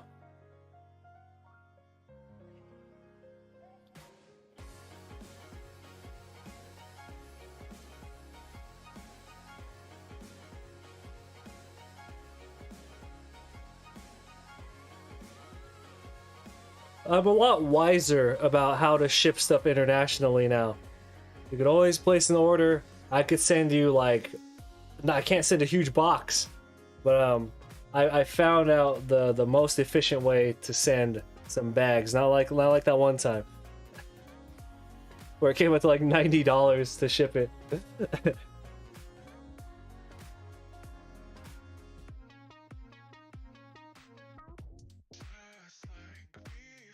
15 $15 US. I can get it shipped to you.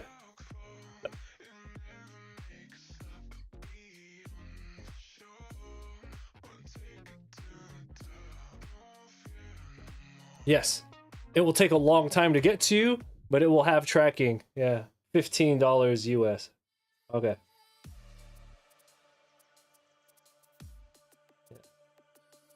Well, 15 plus whatever the food costs, but like that's probably nothing. Your total bill, I don't know, depends on what you want. I'll see what I can fit in a box. No. Just international, just first class international through USPS. Now that I've explored different options when I ship my products from like my online shop.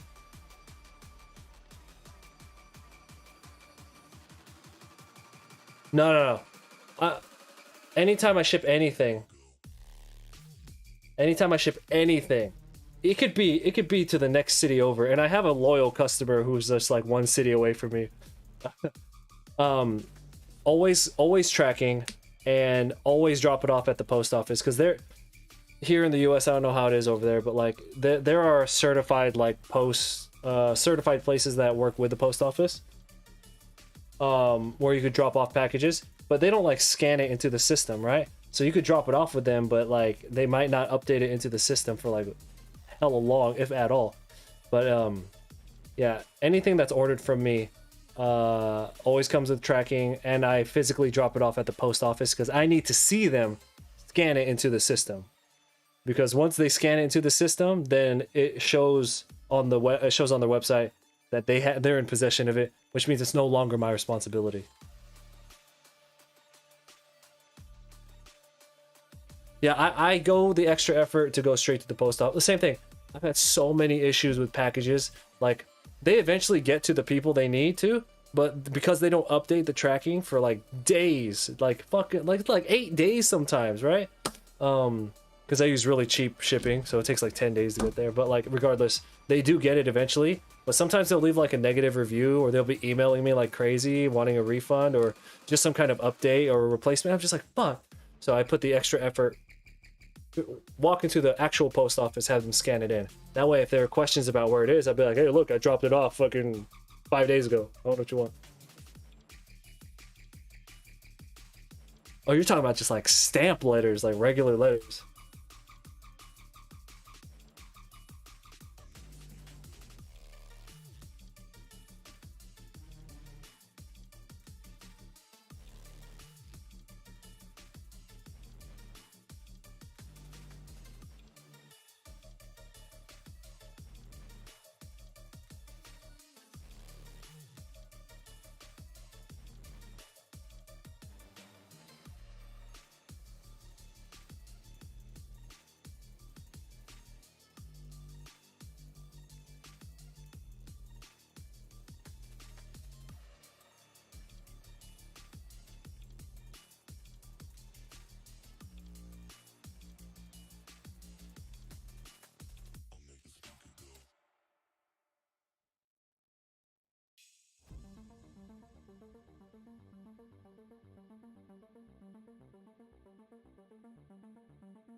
That's crazy.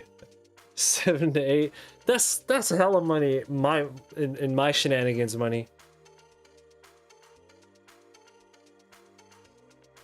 It would be cheaper because, you know, per product, I buy them for cheap and then I just ship it. You just got to be patient. It's gonna take forever to get to you.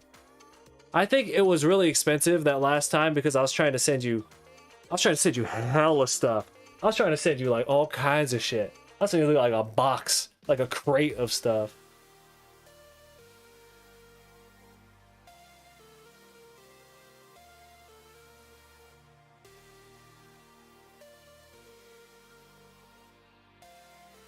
But yeah, Lyra, just hit me up like where you want it shipped. Then I can go look it up and I can see how much it is. And then from there, you can just decide if you want to do it or not.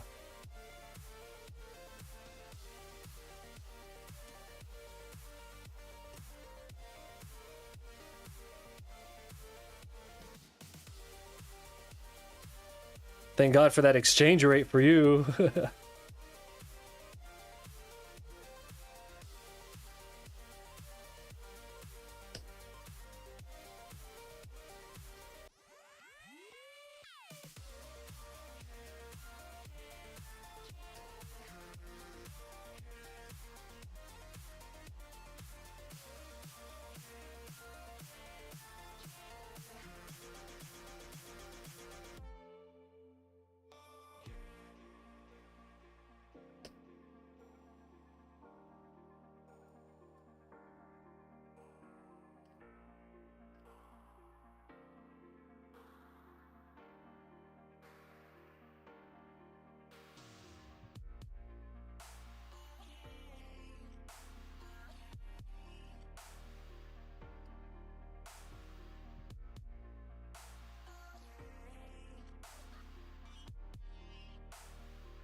Giving them bowed legs.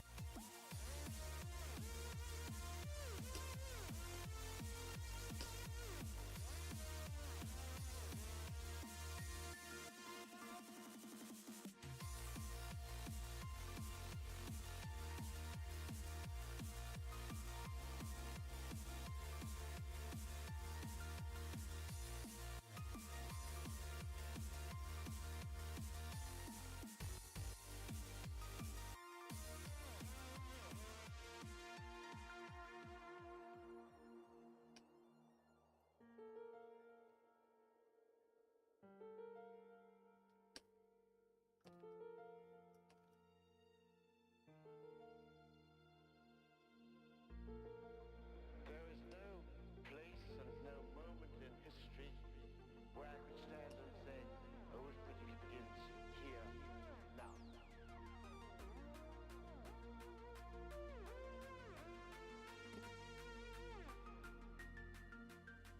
Well, did you climb today? Is that what you did?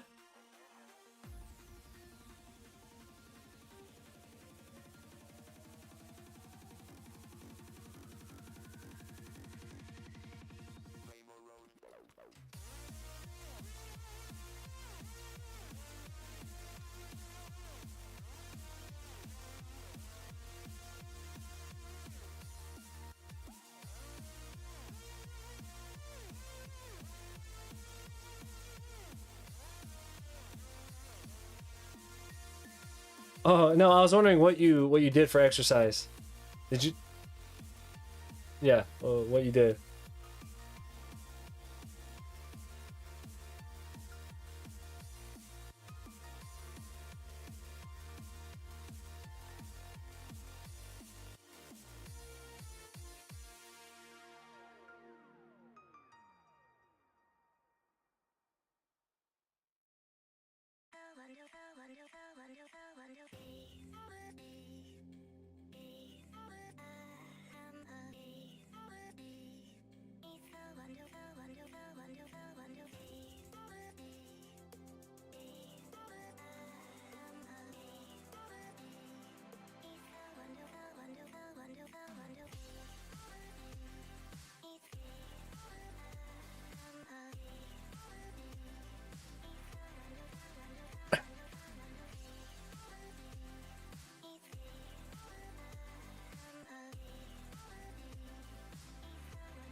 I was suddenly aware of every small detail in the I room. think this is the last character to draw in this panel.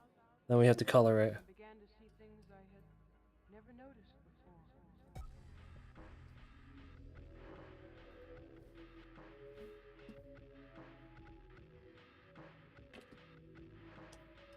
I invite everybody to hop into the Discord.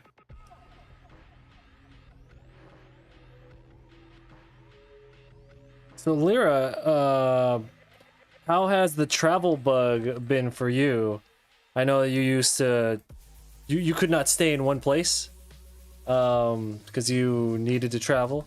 Is anything like that in your near future? And I guess going to visit home counts.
Hey, that's fun.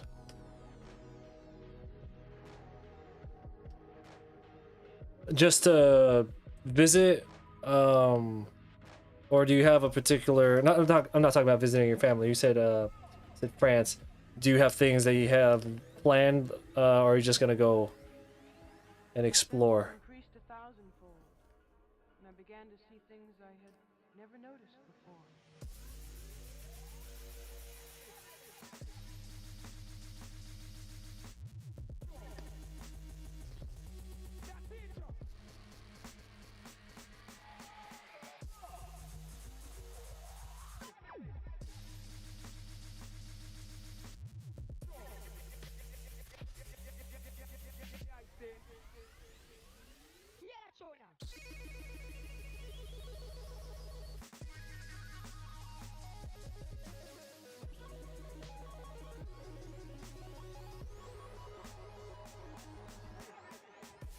Yeah, I guess the next time I'm traveling, kind of, is gonna be for Las Vegas in February.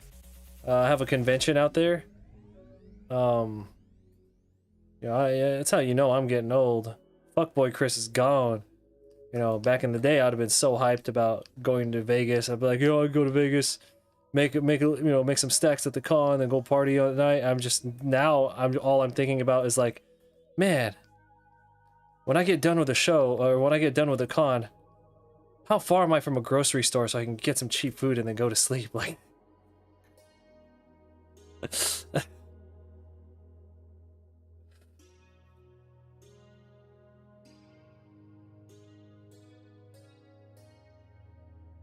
whoa, that's cool.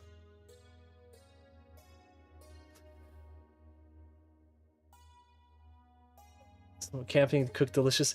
That sounds hella cool. That sounds like a super cool plan.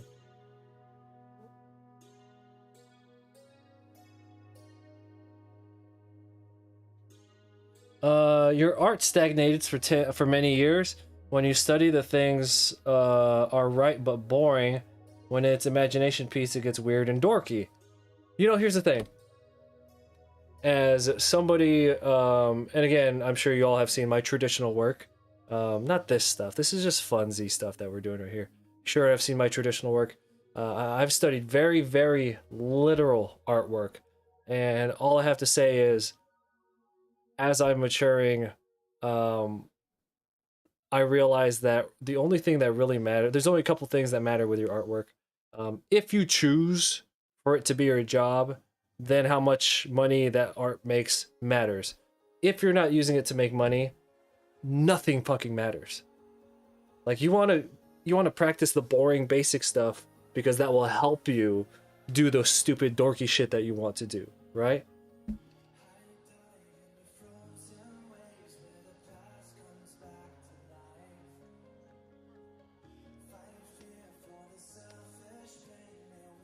So, let it be dorky, let it be dumb, let it be imperfect. Who gives a shit?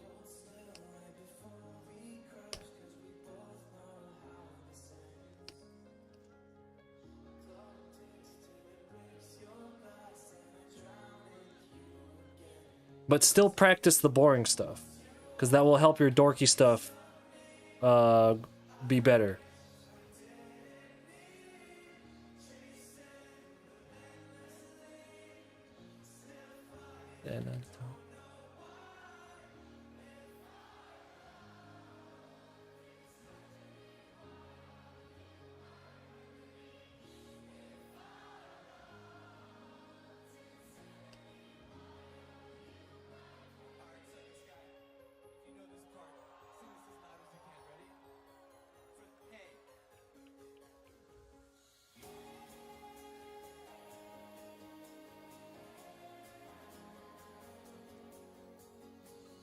You gotta have it ready by tomorrow. Well, to be fair, you just woke up, so you got the whole day.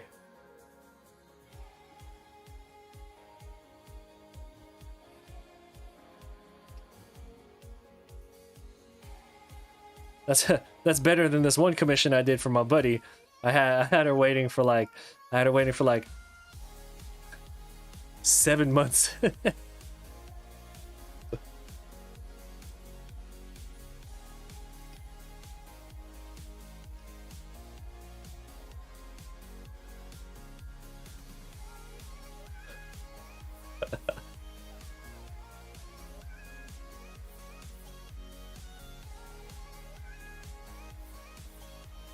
I'm talking about yours. Yeah.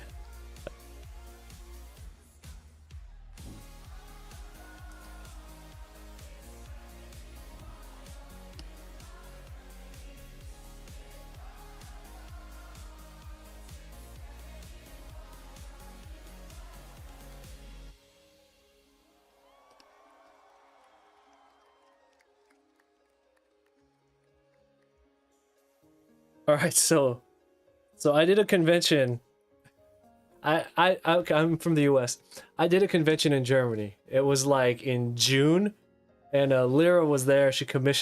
Lyra commissioned me for something, and I was like, all right, cool. I could ship it out to you, but I'm also gonna be, in the area, in like November time, right? So like, was that 5 or 6 months later, and I still didn't get it done. I drew it while I was there. Don't do that. Don't do that. Yeah.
I could do so much better now. You gotta. All right, look. COVID was like amazing for the COVID lockdowns was just like amazing for my art skill. Like I level up so much because that happened really close. That Dutch Comic Con was really close before the lockdowns, right? So like just from that to like a year later, it was like a totally different it's like a totally different output, So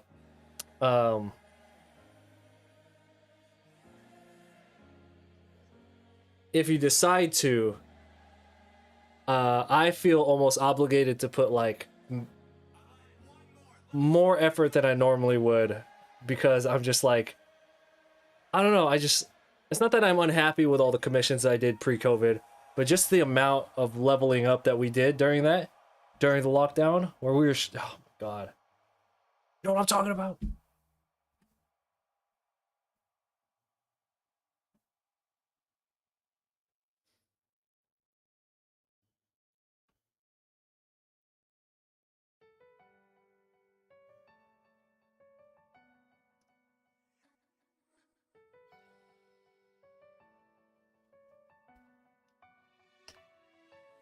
No, but I'm saying like, if I get the chance, I would really like to do something like hella good for you.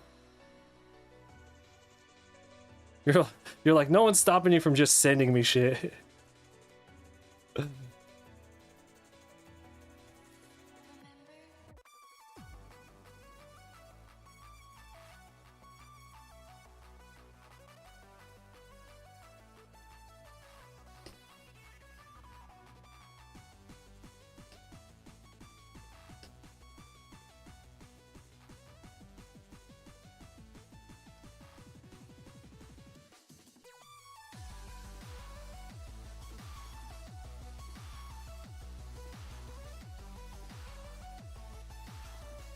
Are you talking about the same thing?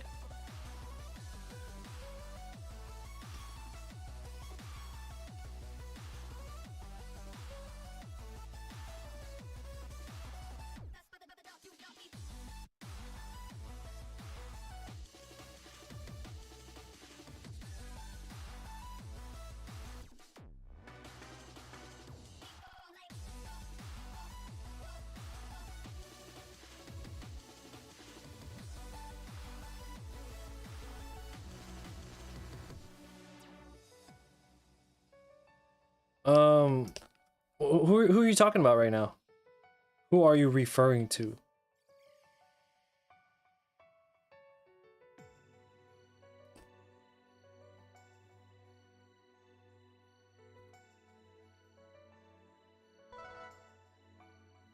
Thanks for the follow. I appreciate it.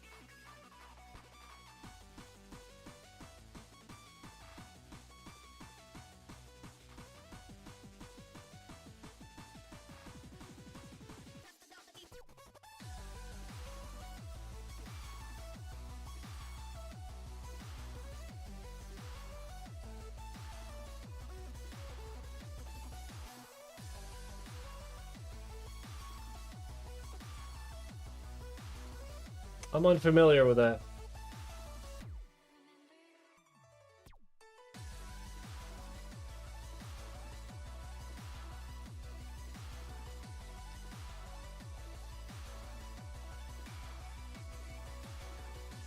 Which?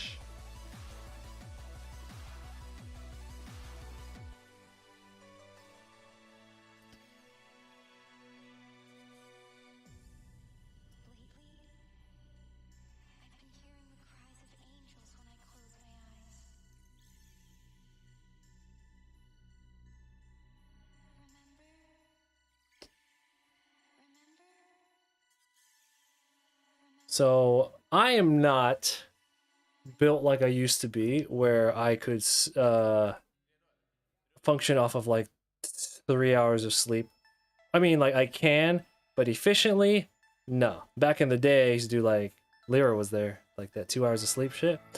I just have not been sleeping a lot lately, and we will be ending the stream in about 20 minutes. Okay. So I invite everybody to the Discord. You know what it is, Lyra? What it is? It's I have like a reason to live now. Back in the day, I'd be like, I don't give a fuck, just whatever. Now I'm like, oh man, I want to live to like 50. I gotta stop doing this. That's what it comes down to.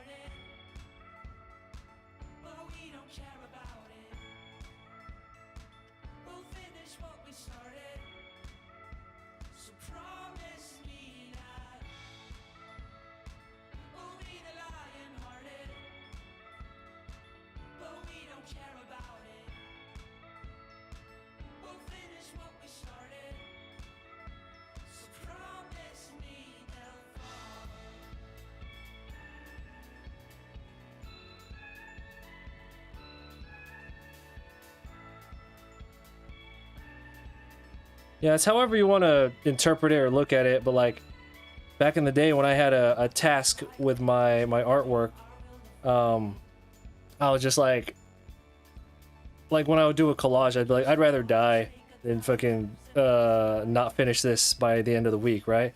And y'all thought I was fucking joking. That's like what my mind was like back then.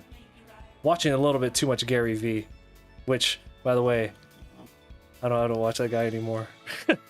He's become such a parody of himself. Anyway, my point is,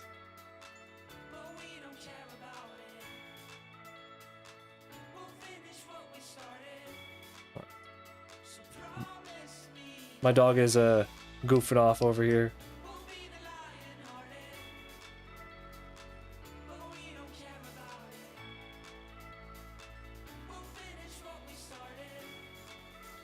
You know, and I guess I was just so desperate to find something that worked. Because, you know, like, pre-drawing, pre-art, you know, I'd done some crazy shit with my life, right?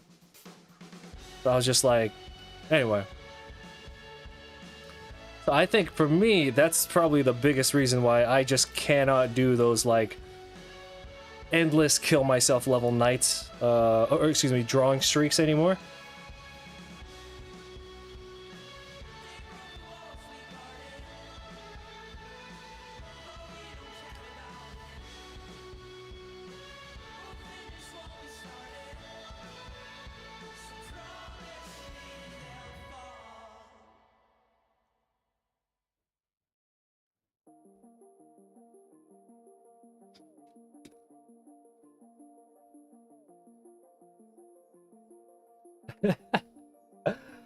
You thought I was a really sad person. Yo, but I was honest. I was always honest.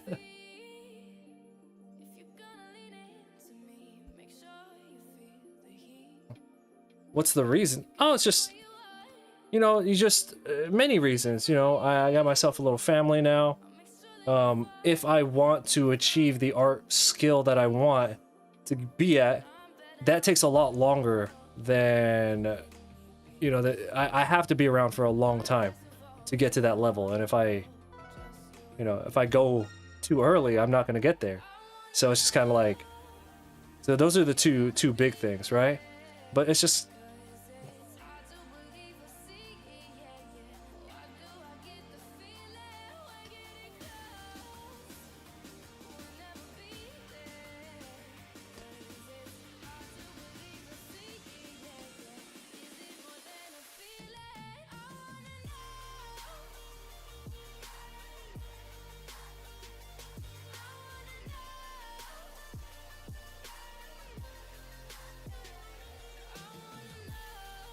and besides, ultimately, we're all gonna be fertilizing daffodils in a few years anyway.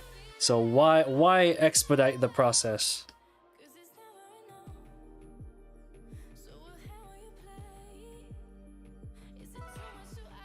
Thank you for the follow. I appreciate that.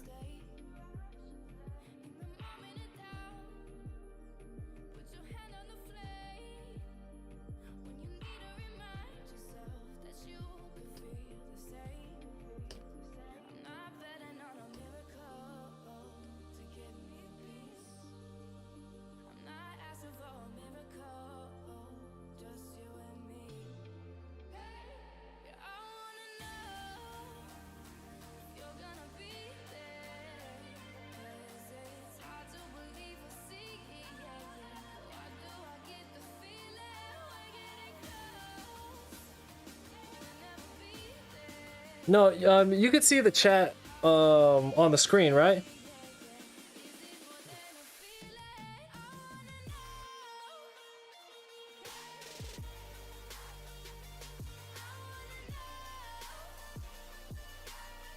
Well, Leia, technically.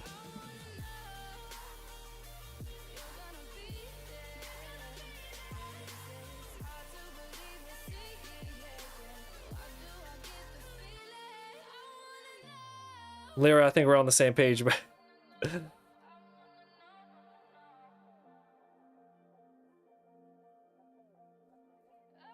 yeah, no, we are streaming on Twitch.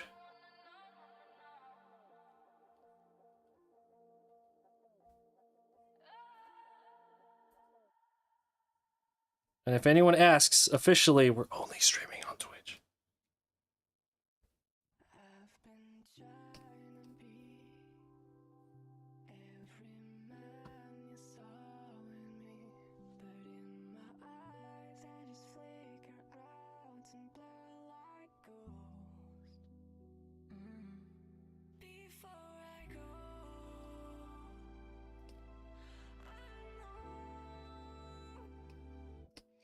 look at the sky, I'm still here. I'll be alive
I cannot wait because I have so many different line art layers here.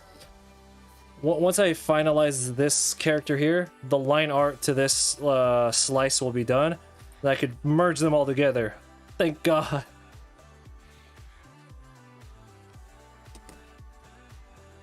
Does Streamlabs take a percentage? I think everything will take a percentage.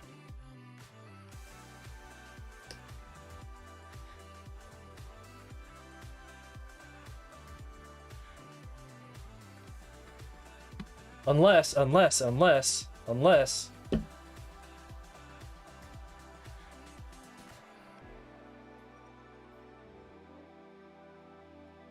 sends it friends and family, then nobody gets anything except me. Move! Oh no, we almost had the whole crew back.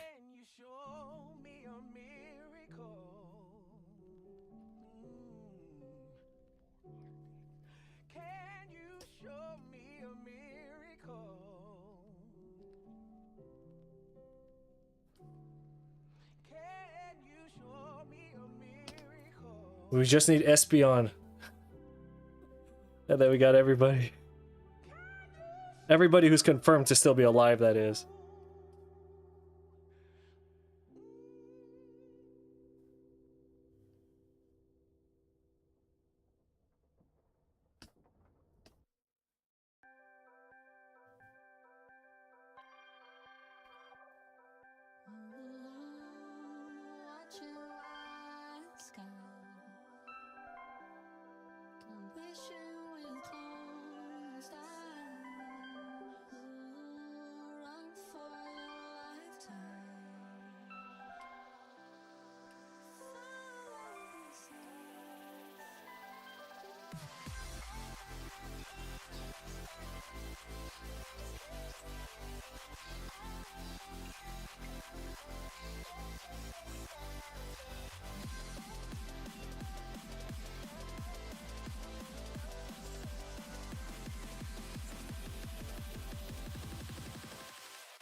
I appreciate that move.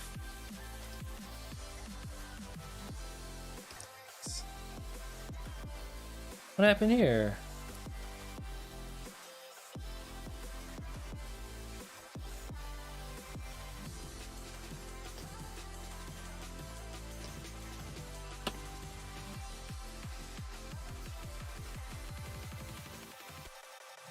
Espeon came through one of the a couple of the streams the other day, or the other week. Leia says, about to be a free woman in 4 hours. Hey, Lyra's gonna be right behind you in a couple. Also beef, but based on her estimate.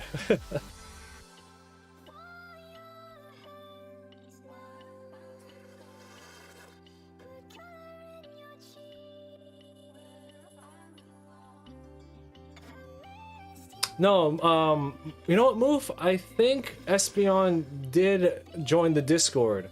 Espeon's going under a different name now, but they came through and was just like, hey, do you remember me? And I was like, yeah, and I think Espeon hopped into the Discord.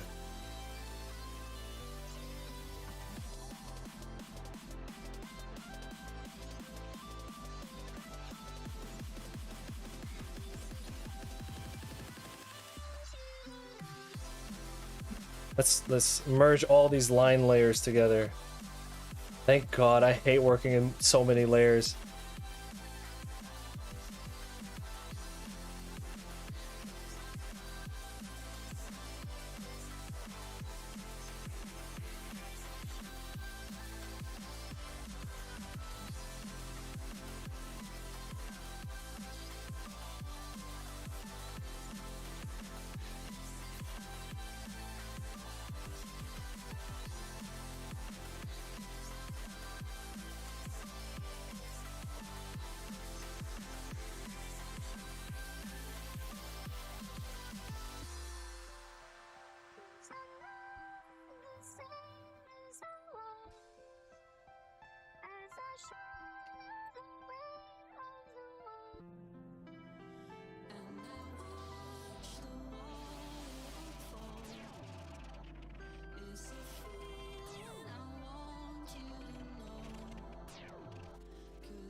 I'm really happy with how this one is turning out, by the way.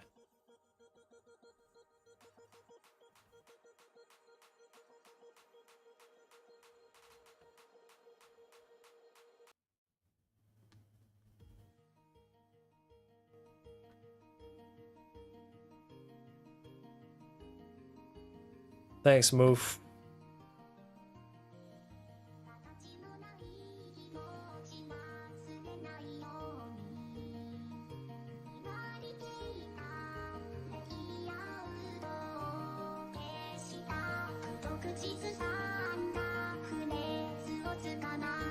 Let's hit save.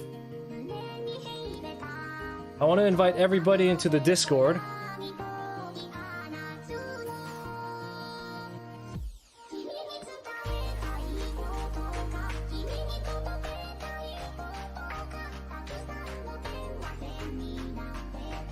Initiating the raid now. Yeah, I appreciate everyone for hanging out. And again, hop into the Discord. Pre-orders for this Ninja Turtles print are available in the online shop now. I dropped the link into the chat, or you could go into the description. The pre-orders are going to have a special edition version of this print that will only be available through the pre-orders. It will be included on top of your normal order, and it will have the Ninja Turtles with their red bandanas and the white eyes. Yeah. I hope everybody has a good day. Hey, Moof. Man, I appreciate any time you can come through, you know. Yeah, so we're gonna go raid one of my buddies. We did a panel together at TwitchCon, but I have to go get some rest because I probably, over the past 3 days, probably 5.5 hours of sleep. I'm probably gonna die. I'm pretty awake. I could keep going if I wanted to, but I'm probably gonna die if I do that, so see you guys. Oh, happy birthday. No. Have fun at your birthday parties, alright? Well, the raid's gonna launch in like 20 seconds, so tell Poco I said hi, and I'll see y'all tomorrow, alright?